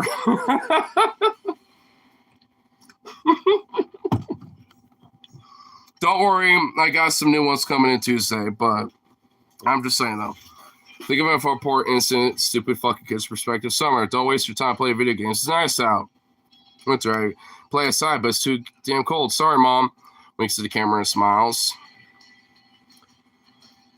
I mean, dude, I don't know, man. Because then those parents are probably going to be dragging their kids to the store and all this other shit. And then suddenly, oh my God, you know what? Dude, this happened today. I don't know what this mom was thinking. I don't know what this bitch was thinking. Look, she seemed like a nice woman, and honestly, her kid seemed like whatever. But that kid had one of those little whistles, like, you know, one of those little coach whistles, but for a kid, so it's a plastic one. That kid was blowing into that fucking thing throughout the entire store. And then she came by her department, this little kid going, well, I'm whistling, but like, a little fucker blowing in to this. Why would you give a kid that? I don't know! Why would someone give a kid that? I kind of like, because I was like, you know, helping, you know, a customer and, you know, helping him with some food. All of a sudden, I heard that and just loud, piercing loud out of nowhere. I was like, it jumped. And I went up. I was like, what was that? And I just saw this kid. And I was like, did that kid make that noise all on his own? And I looked over and I saw that little thing. I was like, oh, he's got a whistle. I'm like, oh, my God. Well, this is I don't even know, man. Honestly, it got under my fucking gears, and luckily the mom was like, "Stop blowing into that." You know, it's like, here, you just put it down for now. I think she kind of got my hint and being like, "Oh, yeah," because I jumped. I like physically like went, "What the fuck?" It woke me up too a little bit, but. Dude, like as soon as she started walking off, she kind of like stopped enforcing that rule, and the kid started blowing into it again. And then that kid was at checkout, and I was still hearing it from across the fucking store while that mom was leaving the store, and I was still hearing that kid, you know, blowing into that thing as they're walking out of the store, and I'm hearing it fade away as they're leaving. It's just like, oh my god, why did she give that kid that fucking thing? I mean, I'm going to grant this. At least it wasn't a fucking phone or a tablet watching fucking Baby Shark or fucking Skibbity Toilet or whatever the fuck, man. I am glad that at least ain't that. But a fucking whistle? Why would you give your kid that? Now you're just pissing everyone off and annoying everybody. I mean, like, there's almost a weird part of me that would say I would rather that kid be watching some Skibbity Toilet, but then that kid would have brain rot at an early age. So, I don't know. I guess I'm just glad the kid was curious about a whistle or something. I don't fucking know. Like, there's a silver lining to it, I suppose, in a weird way. But, dude, again, to bring it back in full fucking circle, though, it's just like, do you want that amplified during the time when it's already bad enough as it is for us as retail workers when kids are, oh my god, dude. Because during the summertime when they're all free, dude, parents always are taking their kids around because they're going to the, river, or whatever, going camping, all this, whatever the fuck, hiking, whatever. Like, I don't know, just random family bullshit. Who knows? Who cares? But which, you know what, honestly, it's not even that bad because usually 90% of the time they're basically in and out. But, like, I don't know, man. It's...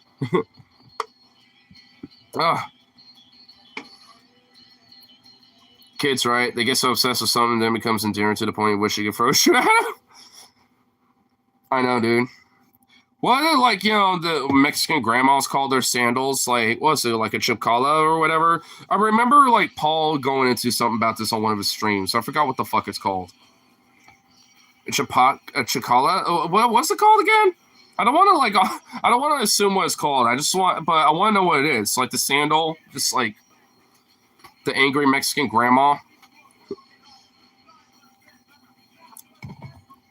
Hold up. Earlier, I had to split a message and say that you should be able to, unless you commit unlawful entry in your home, the last message wasn't censored. Because YouTube is weird sometimes. I don't know how to explain it. YouTube's just fucking weird, man. Shall be.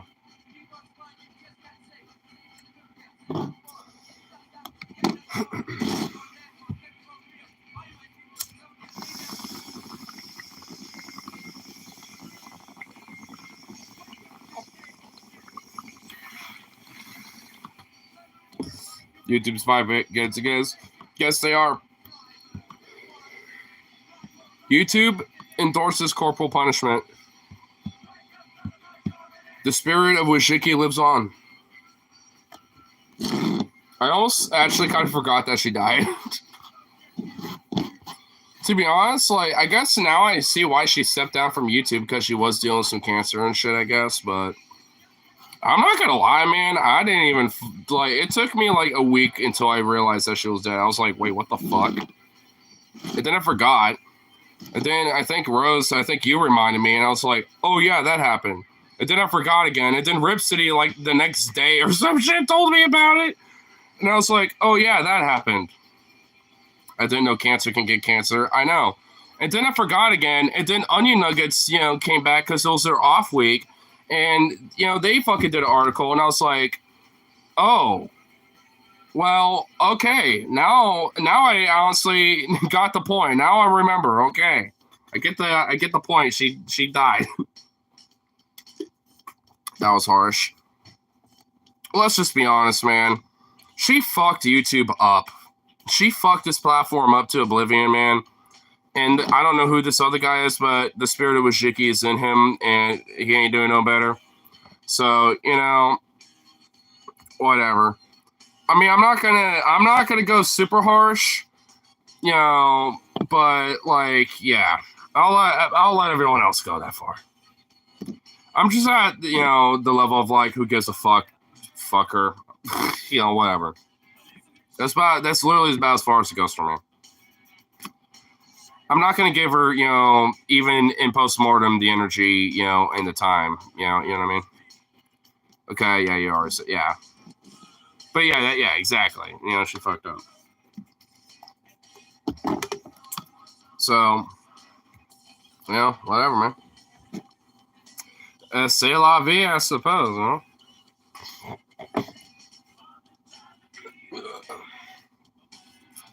Speaking of C'est la vie, like, how about that Middle East? Dude, I read some fucking headlines about, like, oh, Israel literally invaded the West Bank now. It's like, Jesus Christ. Like, can they not, like, go a fucking day without making themselves look like a bunch of pig dog scum? Like, seriously. This is actually one of the little proclamations, you know, that I'm going to be making for nights. Like, can Israel stop being a bunch of pig scum? Like, seriously? Like, legit. Like, they're, like, fuck them into, like, every way till Sunday. Let them fall into every layer of Dante's hell, and you know what? Let's see if we can discover new layers. So let's dig deeper even. Let's get some fucking, you know, the Soviet fucking, like, mining drills that goes, like, 5 miles deep or whatever to the fucking Earth's core or some shit.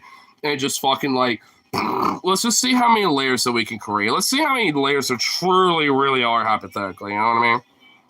It's like the theory of the multiple dimensions. Like, we know there's at least 4, and theoretically there's at least, you know, 11 dimensions that, you know, are within our realm of the universe, right? Like, it's one of those things, you know what I'm saying? Like, I mean, because that's, like, because there's not enough layers of Dante's hell for fucking Israel to go for them to fucking be the reprehensible shit that they are. Like, already fucking, like, cleansing out fucking Gaza and Rafah and, you know, that tiny little fucking, you know, strip of land. And then you got the goddamn fucking, you know, Golan Heights. And then you got fucking, you know, Lebanon. And then you got fucking Iran that they want to fucking escalate with. And now they're going into the West Bank, which they already were in the fucking first place. It's like, what? Like, I mean, what is honestly legitimately going to fucking take? Because, like, Kamala needs to seriously fucking honestly make a goddamn fucking hardcore position about this, because she might, you know, have an October surprise, because there's been a little murmur about that, you know, of a potential October surprise for Kamala. And she kind of fucking needs it, to be frank, because this shit needs to generally be addressed. This is getting to a point where it's like, I mean, I don't think the U.S. is going to be, you know, involved really anytime soon, just because we're literally in an interim period.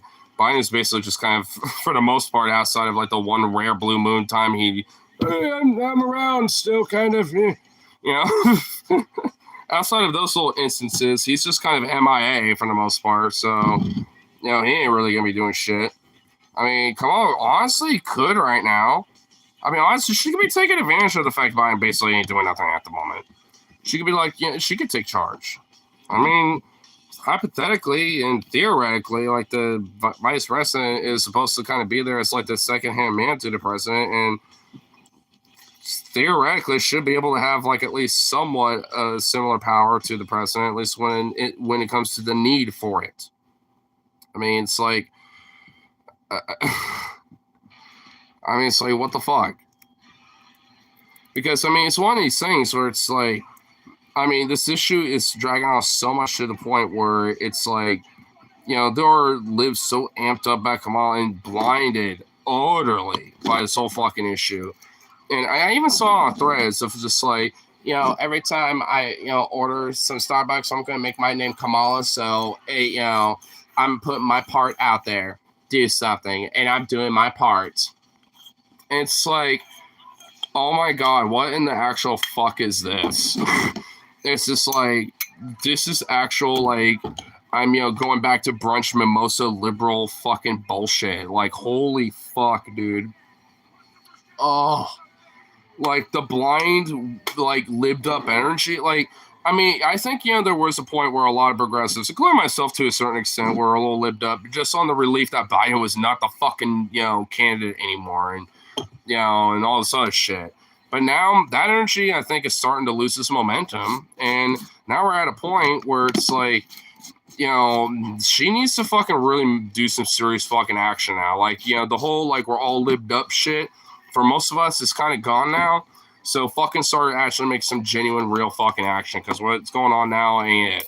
It ain't working. This is getting to be some bullshit. Both Satan with sweet faces.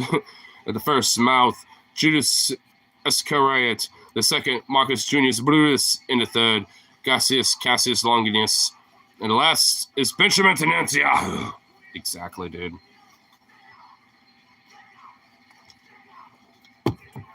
He's a fucking bloodthirsty fucking monster, dude. I mean, straight up. I mean, like, when it comes to the concept of the state of Israel and stuff, at the end of the day, I'm not even against that shit, but I think this needs to be more modernized and expanded to maybe a united, Israeli state.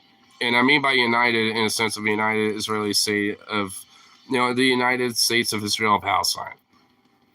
Like, have a one-state solution, maybe, like, and make a, a governmental system kind of maybe to the equivalent of, like, Lebanon to an extent, where it's like there's at least, a mandatory, like, 40% representation either way for, Palestinian Arabs and then Israeli citizens, for either side of the state. And then both states have their own local state representation that is, at least somewhat autonomous, to themselves, above the federal government, to at least a certain degree. And, like, and have a constitution where, maybe they have like a degree of a supremacy clause outside of, certain, circumstance, certain variables, maybe when it comes to like, supremacy, like supremacy clause, as long as it, abides by, equality and equal representation clauses or something. Like, I mean, because having two states, I'm increasingly, on the idea that I don't think that's just gonna fucking work. There needs to be like some strong federal oversight where it is separate from either state, that is overlooking, at least to a certain degree, that, treats it at least as a somewhat equal representation between both governments. You know what? I'll even say, like, at least have a mandatory 45% each, for representation in the federal government.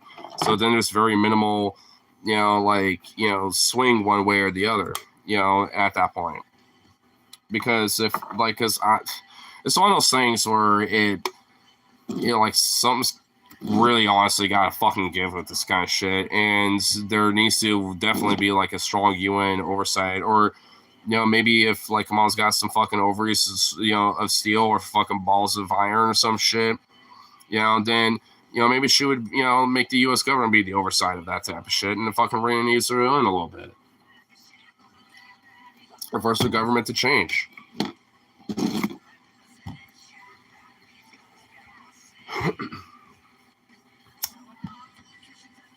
So they're their own three mouths. He's not in the mouth. The words, oh yeah, he's the asshole.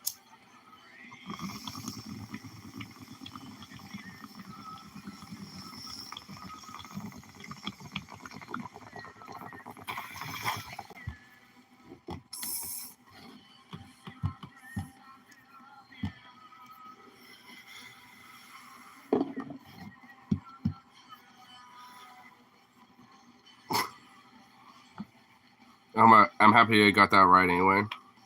Of course. I mean, where else would it be?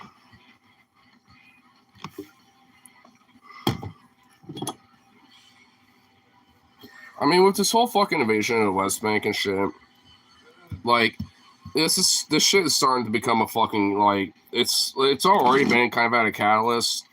It was honestly kind of fucked about it was that it's like a slow burn. Do you think Satan has tight ass? Yeah, because usually he's doing the fucking. I mean, unless we're talking about the Felix the Cat version of Satan. Hey, I lost my earring. Have you found it anywhere? I mean, I think I might have, dropped it around over here somewhere. It's like, Oh my god! Satan's a faggot! Please tell me, like, people know about Felix the Cat. Please tell me someone knows about that movie, because that's what I'm referencing. Please, someone at least knows. Please, someone out there.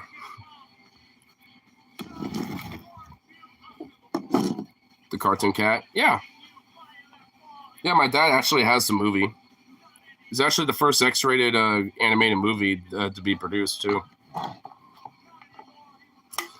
It's actually a very strong, like, point of social commentary movie. And funny enough, it's kind of like, early furry kind of stuff, too, a little bit. Like, in the fandom, they kind of use it as kind of like commentary about, like, kind of early adult use of anthropomorphism and stuff. But funny enough, that shit's been around for a long fucking time. I mean, so... Hey. It's like, furries have been around since ancient times? We always have been. Because Felix the Cat came before, like, the modern concept of what a furry was, so it was kind of, they were like, it was like literally like kind of like proto furry animation, basically, if you think about it. It wasn't like I said, like there yet, because I think it was like early 70s or late 60s when that movie came out. Well, I think my dad might know. Yo, Pop, yo, oi, Pops. Yeah, oi. Okay, I'm gonna have to go. So hold on. Well, hey, do you know what year Felix the Cat came out? The movie?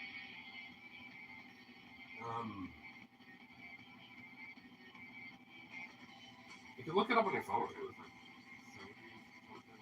Well, here, look it up on your phone. You could look it up. Because I would myself, but I can't really do that without searching.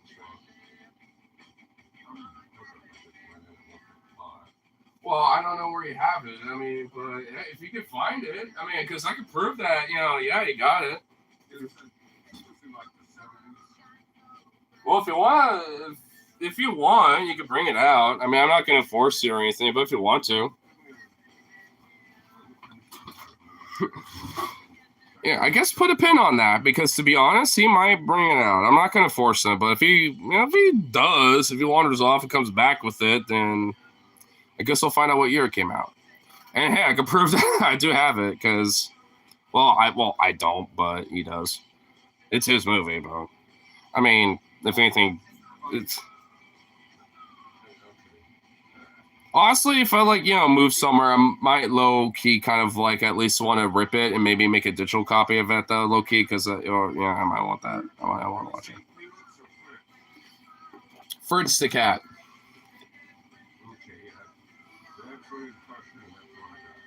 Wait, is he? Wait, did you just look it up?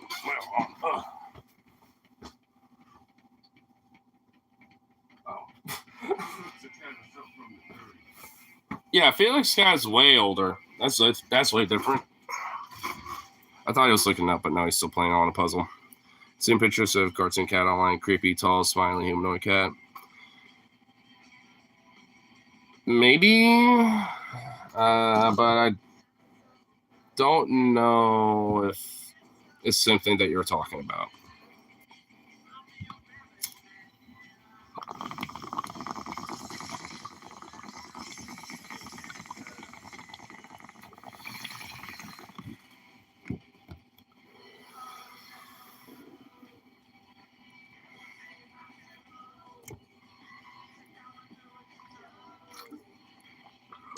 Show me a little thing on the Discord. Right here. Yeah, I saw it. All right, yeah. All right, little failures. Give me like 10 seconds. What? Drawn by Trevor Henderson, by the way.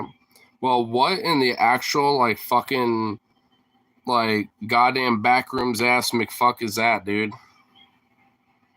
Dude, that's like some backrooms ass shit right there, bro.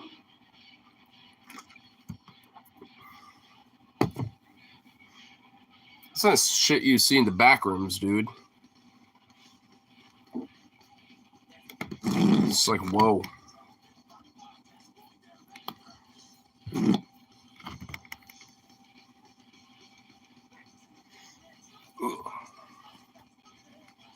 Oh, yeah, I just remember DRI is actually going to be playing a show, I think, in October.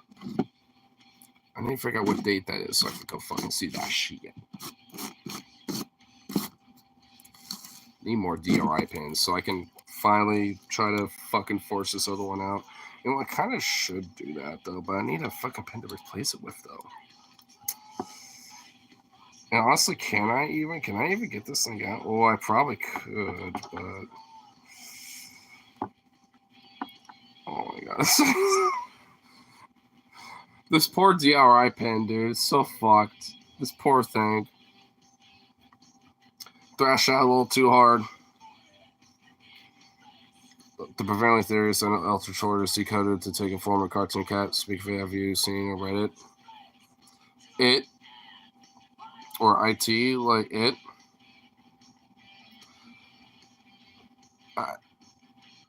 Are we talking about like the Stephen King it thing? I'm assuming not, because if not, then no.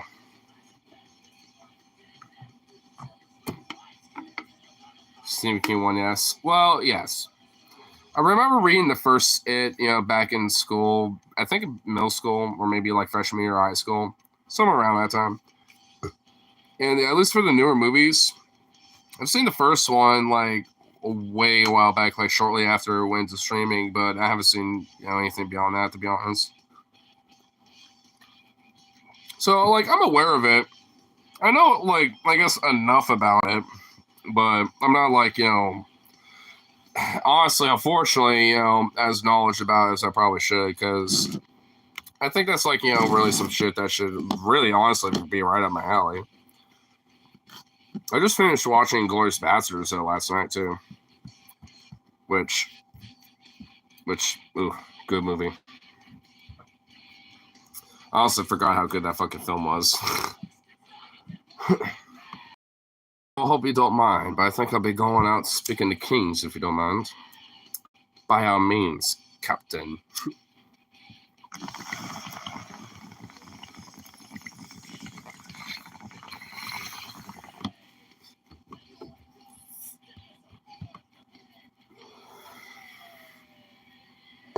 Dude, I love how, like, fucking Hitler went out, too.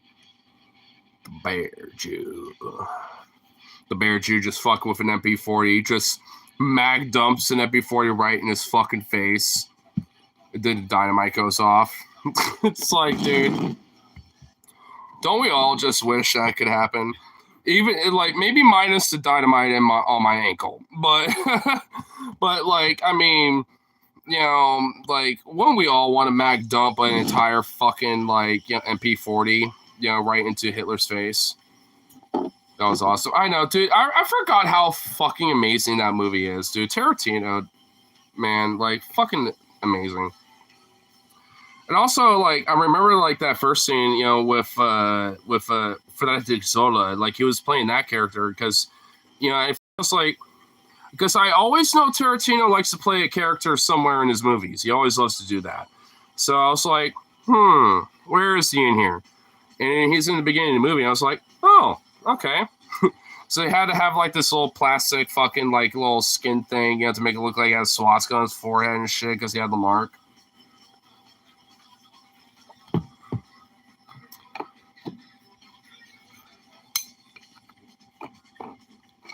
I will admit, dude, I mean, like, that bar scene is so fucking intense, too, dude. And honestly, I kind of wish that Von Humsmark, lived, dude. She could have fucking fought back a little harder, a little bit. I mean, damn, the fucking Hanslander, that fucking evil piece of shit, dude. Also, wanted to tell you if you got a sense of reading it, which I read in 9th grade. Which freaked me out was Pennywise was portrayed as someone's cartoonish entity with godlike powers. Yeah, because it kind of is in a way. I mean, he's a clown overall. Yeah, I hate that scene. I know, dude. It's so fucking brutal too. I was like, oh my god, this is kind of freakishly realistic. Because I'm not gonna lie, man. I've seen like because on Live Leak and someplace on there, you could find like on a straight up combat footage and shit like that. And I've seen some hand-to-hand combat kind of shit.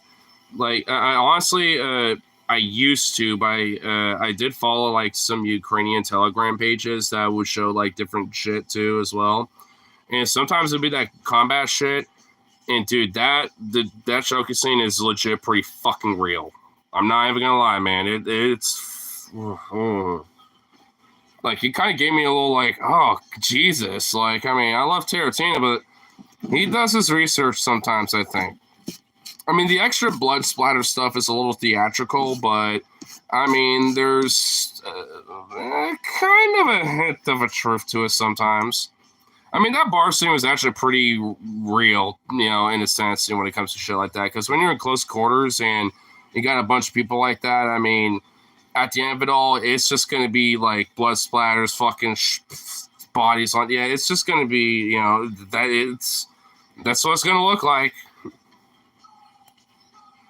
So, I mean, say what you want about Tarantino, you know, because he legit does his research about shit like that. So at least position my dumbass would have been like, I mean, this shoe could belong to anyone. Size 17? Yes. Yeah, I mean, honestly, you know, and also I would have been like, I mean, yeah, and I mean, there could have been all sorts of different, you know, well, hold on. The reason why she couldn't get away with that is because she had that napkin that she wrote on for Wilhelm. She wouldn't be able to get away with that because she had that there, so the guy probably would have killed her regardless. Well, no shit, because he's a Nazi SS, you know, guy, the Jew hunter, you know, whatever, you know. So, yeah, he would have done it either way. Honestly, I just hate how, you know, here's my nitpick. I hate how the theater owner, you know, I forgot her name right off the bat. I hate how she fucking like had like second thoughts about like, you know, the fucking war hero Nazi guy after he shot him like 3 times, and instead of just being like, you know, fuck you and, you know, double tapped him or something, she went down and like checked on him. It's like, what is wrong with you? Can you just shoot him more? Like, fuck him. Like, I mean, what are you doing? It's like, I mean, that was like the only thing where I'm just like, low key, what the fuck though? Like, I mean, you know, like, cause goddamn, dude, that was the only thing where I'm just like, that I feel like don't make no sense. Like, cause what? Did she have second thoughts and like, I actually shot my through the like, what's going on there? That's the only thing I'm kind of like a little what the fuck about. Why did she go check up on his ass after she just like blasted both of his lungs and his spine, you know, with her fucking pistol? It's like, just fucking go over, you know, walk up on top of him and just blop him in the head. And there you go. Boom, you're done. Then you can kind of continue your fucking reel, watch everyone freak out, and then you can walk away out in the back room with your fucking hubby and bada bing, bada boom. But, which also, what happened to him? Like, you know, because, you know, did he survive or did he sacrifice himself too? Wasn't implied that they were going to sacrifice themselves? And, like, because now I'm kind of curious now. What, like, well, maybe I should watch. Maybe I should give it a second watch here pretty soon. Honestly, just to kind of more maybe on that like chunk of the movie, you know, because like,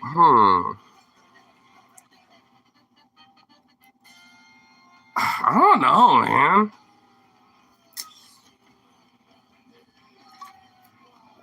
I feel like that last little bit in the movie, I got some questions on.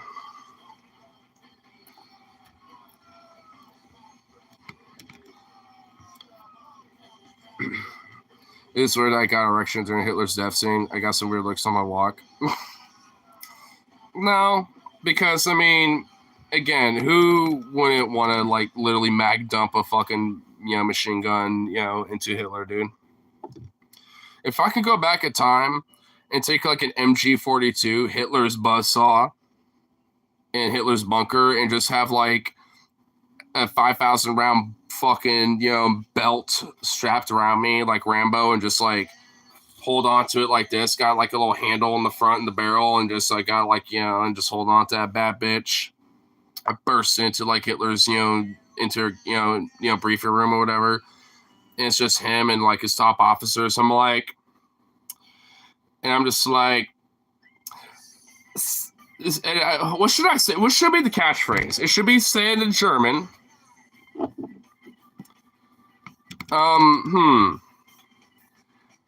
What's the German translation of?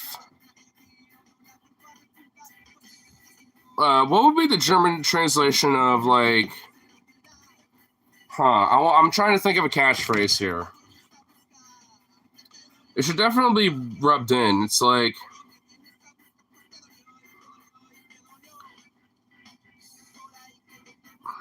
I feel like the catchphrase should definitely have something to do with Jews. I'm not saying that in a bad way, because it's like if my catchphrase busting into Hitler and his top officers in Hitler's bunker of the MG42, and I'm about to Hitler buzzsaw all of their asses of an MG42, I mean, obviously it's going to be positive. So I'm just thinking,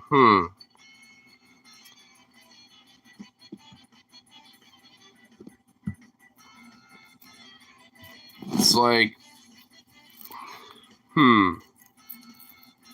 courtesy of the Jewish golem?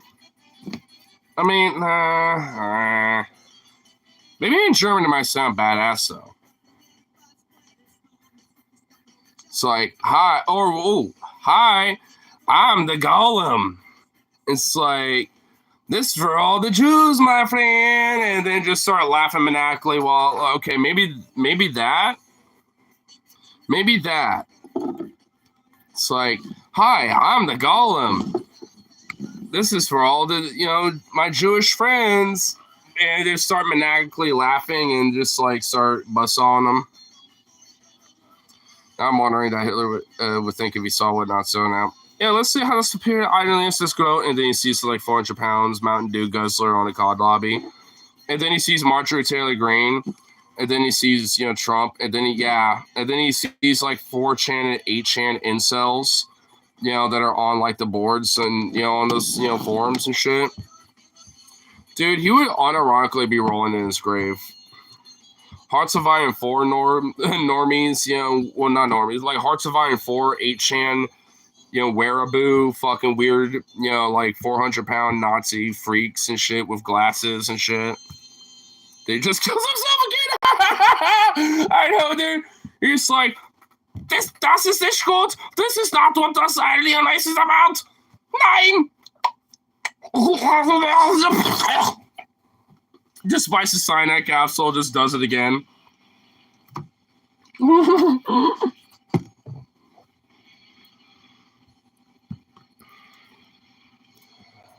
Oh, you know what? Like, dude, you want to know what's a good, weird, but funny movie, but also kind of a really good social commentary movie? It's called Look Who's Back. It's a German film, and it's basically this funny hypothetical of if Hitler, like, came back, in modern times as he was, like, before his suicide and shit. I don't know if you've seen it. I don't know if it's on Netflix anymore, but maybe it still is. But I know when I saw it first, it was on Netflix, but I don't know if it's there anymore. But dude, it's a really interesting movie, dude. Because the movie also, funny enough, had like, actual kind of like far right, like obscure kind of like, local politicians and shit, for the movie for a couple of scenes, to kind of like imitate what, like, maybe how they would react, if Hitler was right in front of them, so to speak. But they didn't show who the actor was, so when they all showed up, in this like underground, basement, like the office, for the national like German party, whatever they call themselves now. But they actually went to the actual office of what that party is. And, and they had like, the one of like the politicians that was affiliated with that for a time actually there and, show up, but he hasn't seen the actor yet. When he was like, and a lot of it is weirdly enough, mostly unscripted. And a lot of the public reaction is also unscripted. Dude, it's such a fucking good movie because of the unscripted aspect of the public. Like, the only things that are scripted are pretty much, the guy playing Hitler in the movie and, like, a few other, like, maybe a couple other people and maybe certain scenes. But beyond that, it is mostly unscripted. Like, it is really pretty. It's a pretty fucking interesting movie, dude. I really recommend checking it out. Do you remember that German politician who smeared a shit stash on himself and pretended to be Hitler? Oh my god, dude. Isn't that the current German politician, like the prime minister? Wasn't that the current prime minister or some shit? Oh my god, man. Dude, those fucking Germans are weird.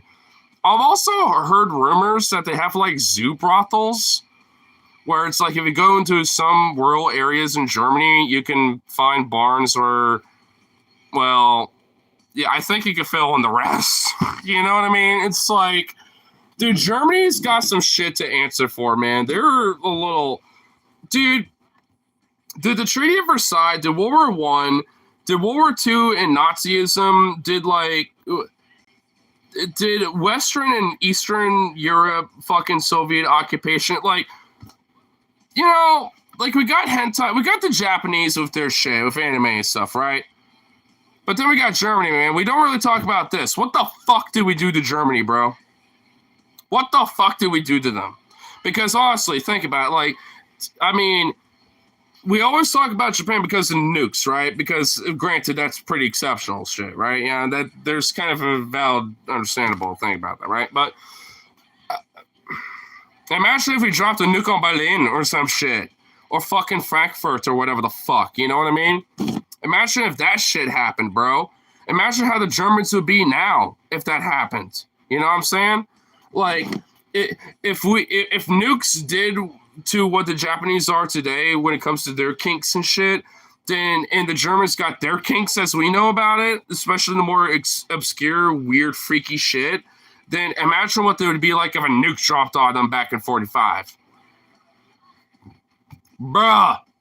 Like, yo. Our politicians have sex scandals in a sarcastic way, but yeah, and a lot of them are fucked up too because they usually have to, unfortunately, do with children. Especially when it comes to pastors that may or may not be affiliated with politicians as well.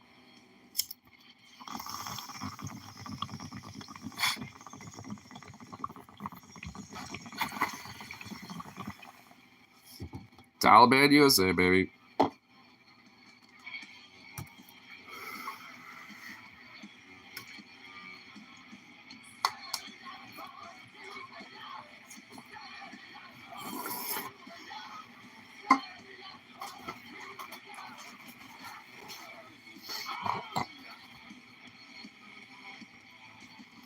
But yeah, like I'm saying, man, dude, they're Germans, bro.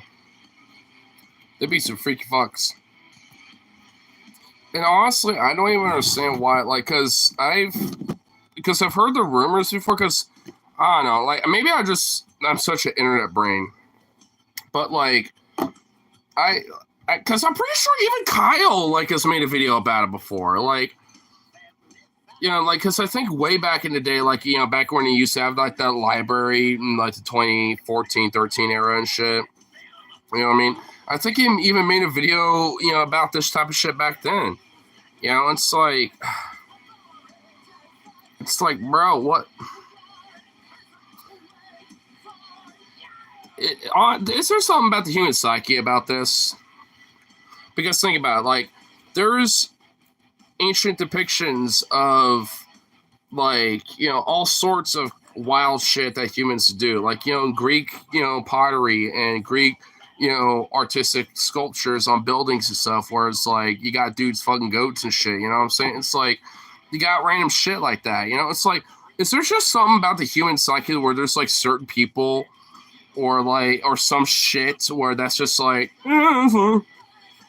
like, cause what the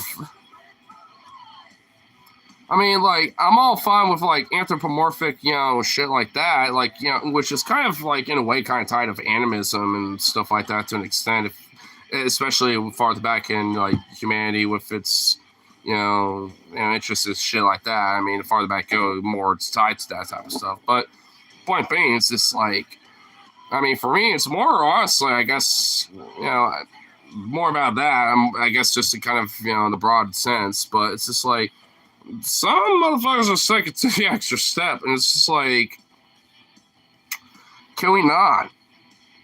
Like, no, can we just not? I don't get it, man. I don't understand it. Speaking of Japan, oops. Another thing about folklore is to listen is about different boogeymen. Obviously, expansion is very wide fairy culture. Some version of it doing it being fair of easily means controlling people. Yeah. Japan's prime example is because they have more ghosts and monster for everything. They might have ghost go on dark cat furniture. So specific, yeah, it definitely is. And also not to kind of like, take it too off topic what you're saying, but like to kind of at least, take what you're saying, like especially what I'm talking about, especially with like the historical, like weird, like why the fuck is humanity got like an id or like a weird fixation about like, the German Zuval shit like I'm talking about. It's like Japan's got that shit too. Like, I mean, like if you look at, different things about Japanese art, I mean, there's depictions of shit like that, of like octopi and stuff like that, bro. And it's like, yo, what the fuck? Like, so they're, even before the nukes are dropped, they're not into this shit either, you know what I'm saying? It's like, whoa. Like, what is wrong with our species, man? Like, that has always been a fucking issue about our species. Like, there's something wrong with us, dude.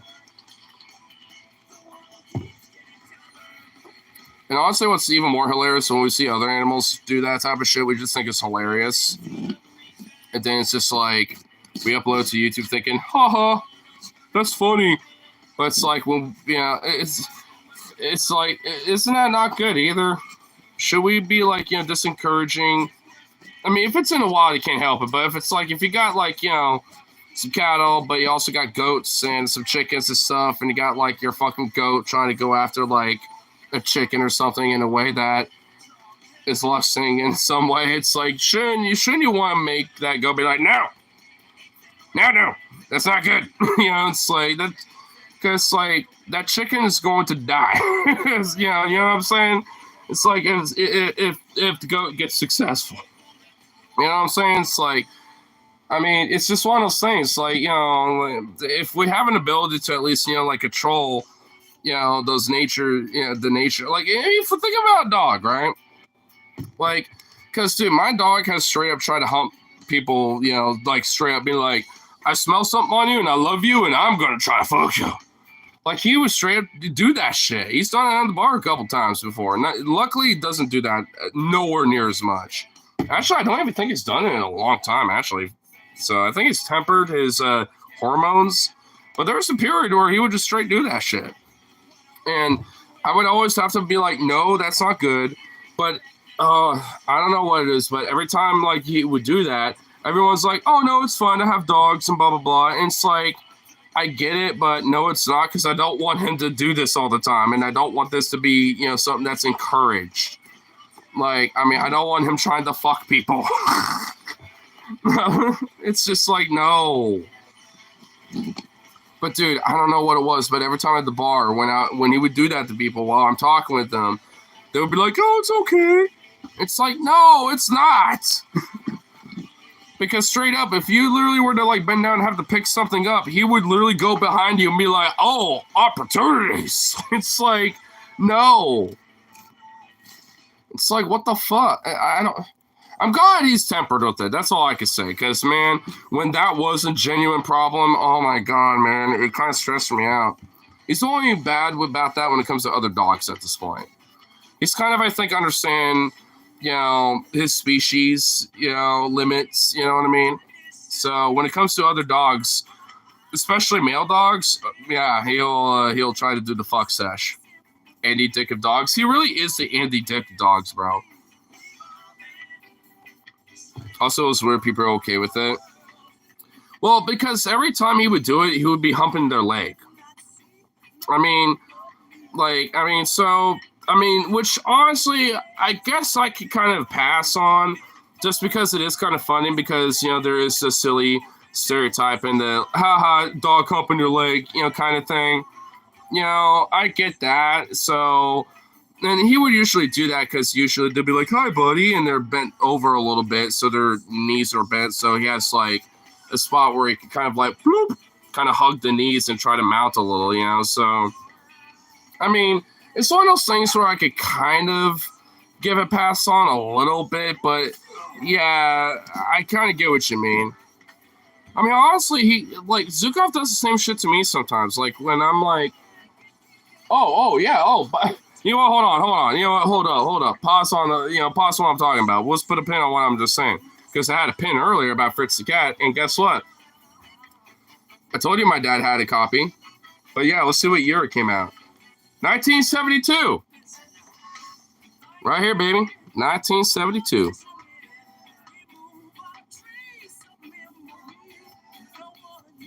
Oh my God! It's very granulated, but you can tell that is a very NSFW-esque scene that is going on there. But imaginatively conceived, engaging, and irreverent. The first X-rated cartoon. Well, yeah, at least here it says not rated, but yeah, not rated basically means X-rated. Wait, Fritz? I thought you said Felix. No, Fritz. Fritz the cat. No, I said Fritz from earlier. I think, I might have said Felix, maybe once, but no, I was talking about Fritz. I misheard. Well, Fritz, Felix, I mean, yeah, if you're saying it pretty quick, like Felix, Fritz. Like, yeah, I mean, if you say it quick enough, I can kind of hear it. Fritz, Felix. Felix cat, Fritz the cat. I can kind of hear it a little bit. Like, if you're saying fast enough, you're not like, if you're not hearing it like strong, I can hear it, yeah. I can kind of see what you mean. I think even my dad misheard me a little bit because I think that's why he mentioned about Felix the cat, as well. Because, I mean, that was brought up too. So, I mean, that might also be it too as well. But yeah, but anyway, but now with that, little pin, put aside now and all solidified, let me unpin what I was just mentioning. I think it's just because they both start with F and end with the cat. Yeah, that's also true.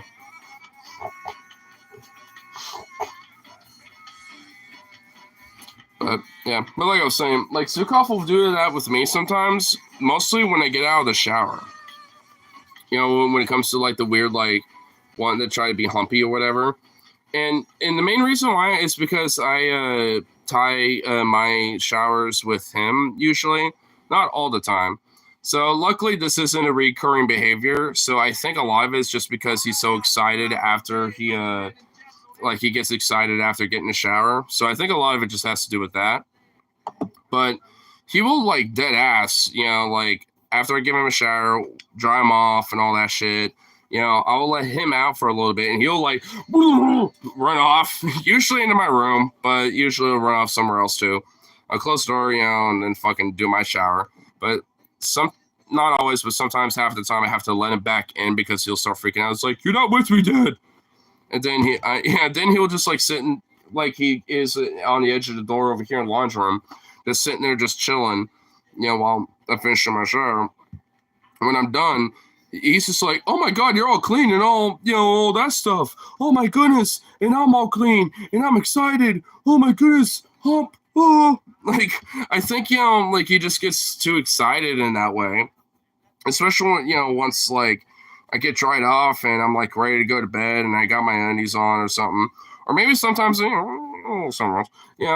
I'll just leave it at that. And then he wants to like, get all up my grill. And it's like, I have to like half the time, like, make him be on the edge of my, like bed or whatever, or like on the edge of the fucking, my room next to the door or some shit, or I just have to kick him out. I mean, if it ain't, personal time, then usually I can just let him chill and he'll be fine. But if not, then he will not leave me the fuck alone and it drives me nuts. It's like, ugh. And honestly, I think it's just because, I mean, dogs have like hypersensitive noses and shit, so they can definitely smell hormones and shit like way more so than we can. So, I bet it's just because of that. Like he's smelling like, ooh, there's hormones about. But it's just like, no, they're not for your ass. Go away. Leave me alone. Like they're not. This ain't for you. I ain't for you. The only time I'm here for is to wrestle around with you, and you locked yourself in there. That's your fault. Fuck you. It's like wrestle around with me, suck you, give you foods, treats, walk you, give you some swims in the river and all that shit, all that good stuff. Just me a little fur baby. I mean, it's like my little fur son anyway, so it's just like, I mean, he's just too much of a sweet boy, and I don't understand why he wants to try to treat it, something a little further. It's like, no. You need to understand where the boundaries are. And honestly, you've purposely set this wall between you and me, and that's on you. So, like, what the fuck?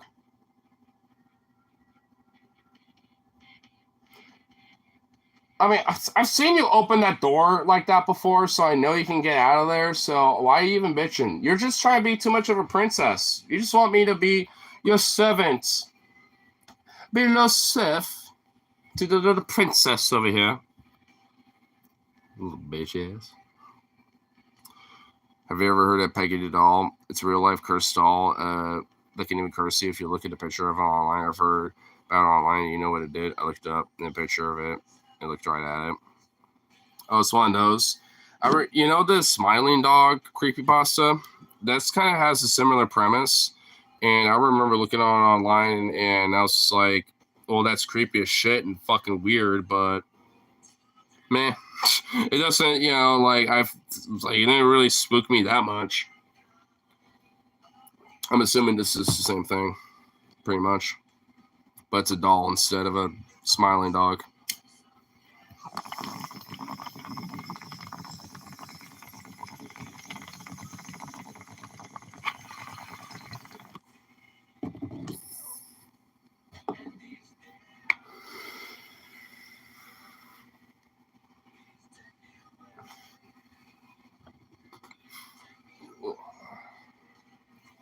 You know what? Why am I still wearing this fucking work shirt?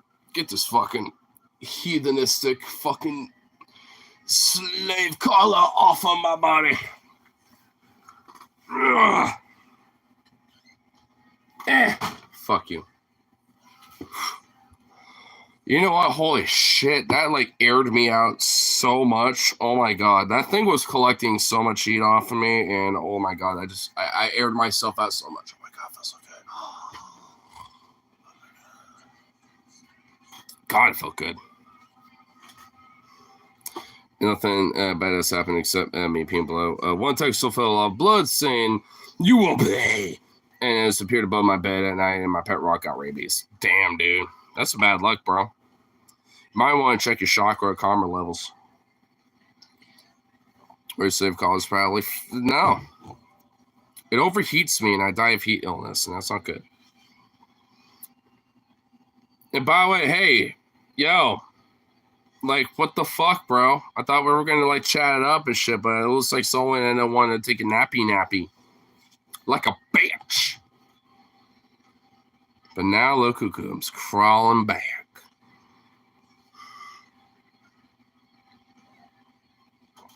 Had diarrhea all night. Oh, never mind. You know what? All valid, and I take that all back. My bad. That is not a bitch move. You're a fucking trooper fucking powering through that shit. Ooh, my bad. Ooh, never mind. Ooh. Maybe Van got cursed. God, dude, maybe he got the curse too. Shit, bro. Oof. Dude, honestly, condolences. Ow. You know what? I'm not even gonna lie. You know what? I'm even gonna admit it right now, bro. I've been having some gut issues too myself, dude.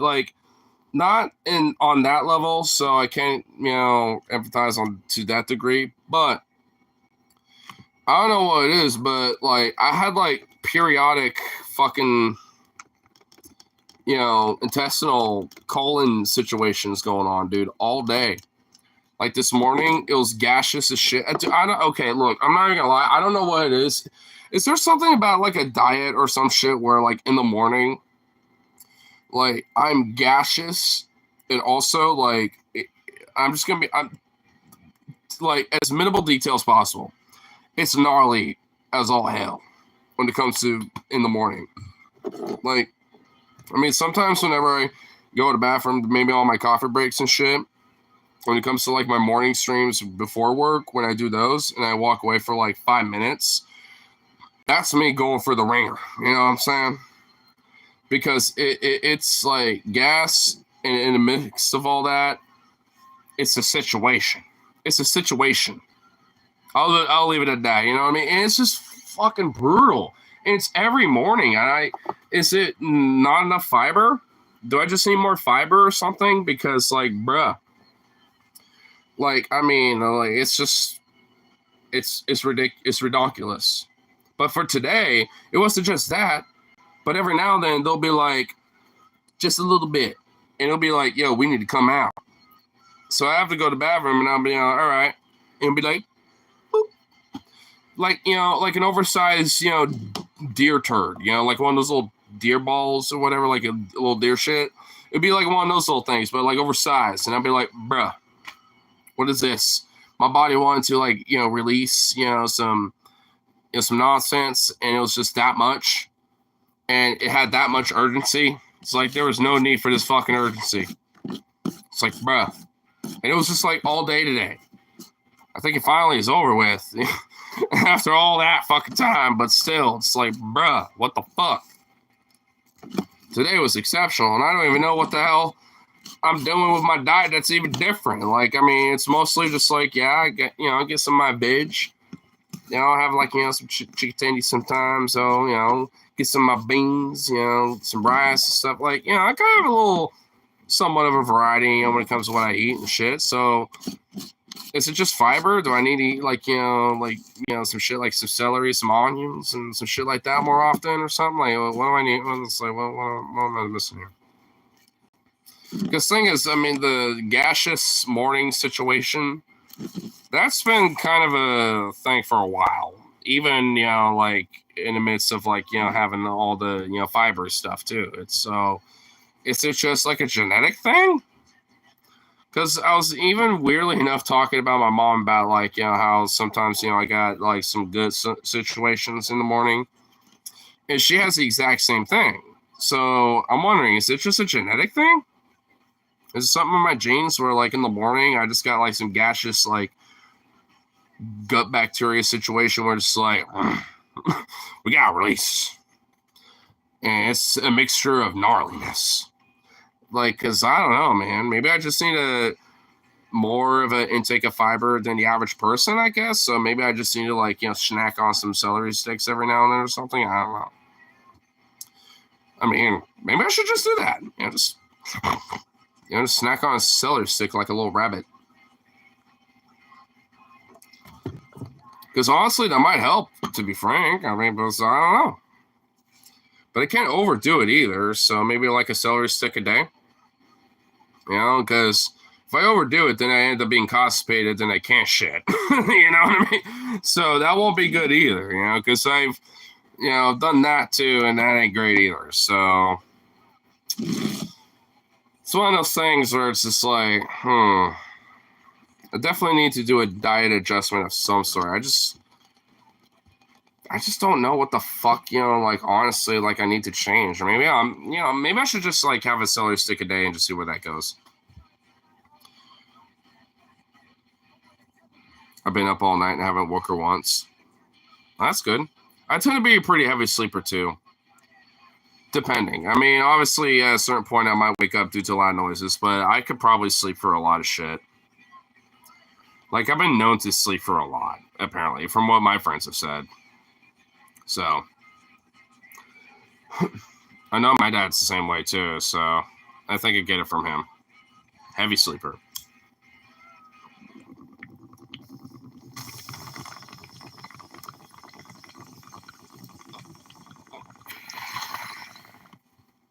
So I'm just saying, if while I'm down there, and y'all, like, wake up before I do, and I'm fast asleep, and y'all have a fuck sesh, unironically,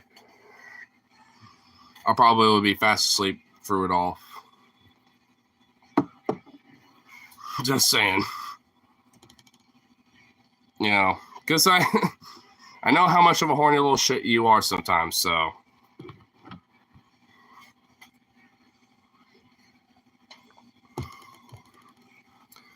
This stream just became very raunchy and dirty.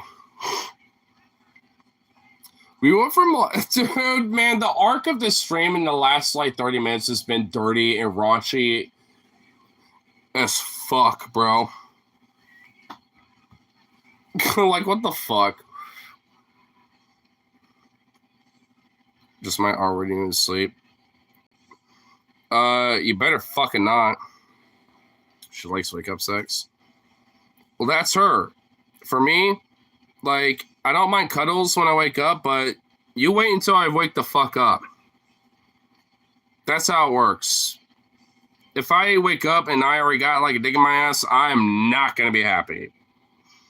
Because, like, when I wake up, like, look, I'm just going to, you know, pre-emphasize this real quick. Like, the first hour, unless I have a coffee of some sort, you know, within that first hour to help kind of rejuvenate the brain, wake it up a little bit with some caffeine. For the first hour to an hour and a half, I'm literally a fucking Neanderthal. Like, straight up. Like, I am literally a Neanderthal fucking id brain fuck. So, you know, it's like if I wake up with some snuggles and I get some morning wood, then sure, you know, my id brain want to fuck a little bit, you know, whatever, just get rid of morning wood kind of situation, you know what I'm saying? But when it comes to, like, if anything pisses me off, I'm going to be like, ugh. I'm not exactly going to be happy. Just need to snuggle one side while I say snuggle the other. Fair. That'd be fine. I mean, it's all good. I mean, it's one of those. I mean, I'll probably bring a sleeping bag too as well. Like, I might also get like a bigger bag, you know, or backpack too, because I mean, you know, all in all, I mean, I could probably at least, like, you know, get like a decent, like, you know, maybe like a 1 to 2 day like style like hiking bag, you know, to where I can, like, you know, put some shit in, like a sleeping bag and stuff like that. Because I can use that, you know, to kind of sleep on the couch and use this extra padding, you know, if it need be. But I'm sure maybe certain nights are, I don't fucking know. I don't know. Like, I mean, I don't even really, I'm just kind of going in there, riding the wave a little bit, you know what I mean? So I don't really exactly know what, like, you know, to expect. I might bring a few things, you know, on top of my usual, just like, yeah, make sure I have some extra clothes and, you know, some hygienic stuff and, you know, all that shit. And I'm also tempted to maybe be like, should I bring my guitar too? Because I might do that. I may or may not bring my guitar and maybe, you know, jam out a little bit. Because depending on, like, what airline I take, you know, because if I take Southwest, I potentially could honestly, like, you know, easily, you know, have, like, you know, a way to, you know, I don't know. Bring your AK. Are you fucking... Am I driving there? No. And also, that is not exactly something that, like, should probably be publicly discussed like that either. But either way, no. No. You come up here for that, because then I could just save up on some ammo and stuff, and then I could take you out to, like, you know, a little, you know, place where I can, you know, legally, you know, take out, you know, a little firing range and stuff and shoot with you and stuff. We could do that where it's all legal and all nice and dandy and it's not a problem. Maybe even make a video out of it. And also bring the boys. Because when, you know what's funny? My friend Metal T, he has a Glock 40 or like a 10 millimeter Glock. Never bought ammo for it yet. You know, owns it. Never took a shitty once. And it's had it for about a year. And I straight up told him, it's like, dude, like, let's just go out fucking shooting sometime. You and me, like, because if you got a holster for it, then maybe I could attach it to my vest and we could do, you know, practice on, you know, like firing the rifle, then transition to sidearm kind of stuff, and actually maybe legit do some practice while we're out there. You know, and he also has this dad's Tavor, because his dad passed away and he inherited some of his weapons. And now he has like an Israeli Tavor, which is a 5.56 bullpup rifle and shit. I'm sure you probably know about it. And it's like, dude, like fucking Sportsman says like 5.56 up their asshole, and it's cheap as shit. Dude, like on our way up to, where we can go shooting, like we can easily go over there, buy a shitload of that. I'll even pitch in on some fucking ammo on a couple boxes myself, and we'll fucking like go all day with that bitch. And then if it happens to be the time where you and your girlfriend, decide to show up after I go down there, then even better. I mean, because, don't worry really about money unless you want to, like, pitch in on snacks and stuff like that.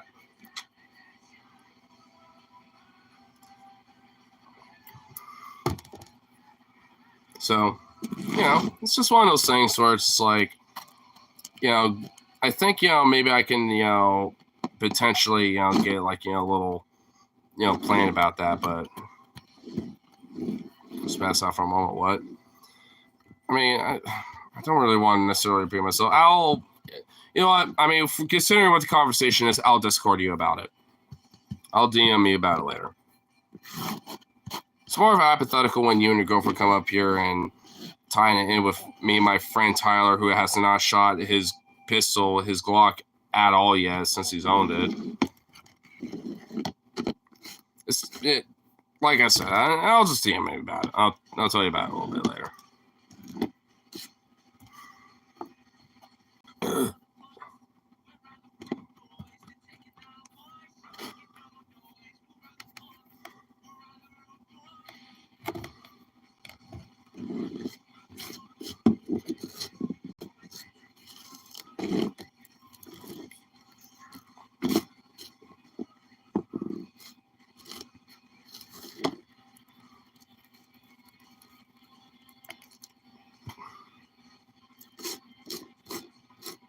I'll play for Cock and Glock. I'm not the one who owns the Glock. My friend Middleton does. So, I mean,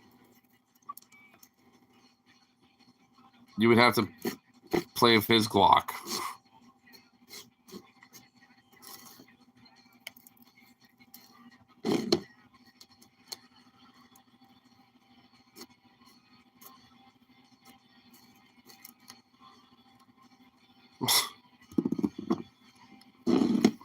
Someone seems like they're a little sleepy delirious.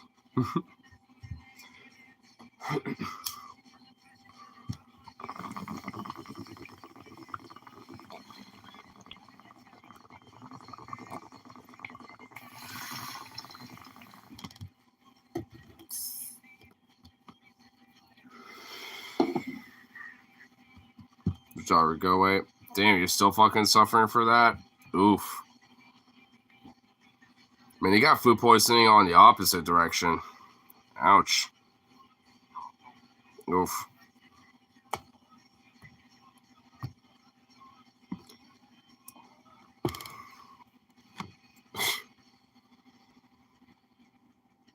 I mean, that's just like an oof. You know what, honestly, I think will help make it feel better, though? Think about the bottom of that toilet being the face of people like Donald Trump or Benjamin Netanyahu or Xi Jinping or Marjorie Taylor Greene or all these motherfuckers, Just think about, like, your worst evil, like, motherfuckers you could think of, you know what I'm saying?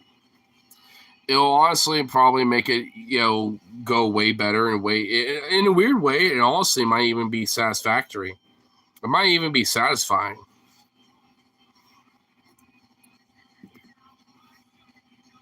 I mean, anything to help get it, get through it, you know what I'm saying? Because that's rough. That's some rough shit right there, I tell you what.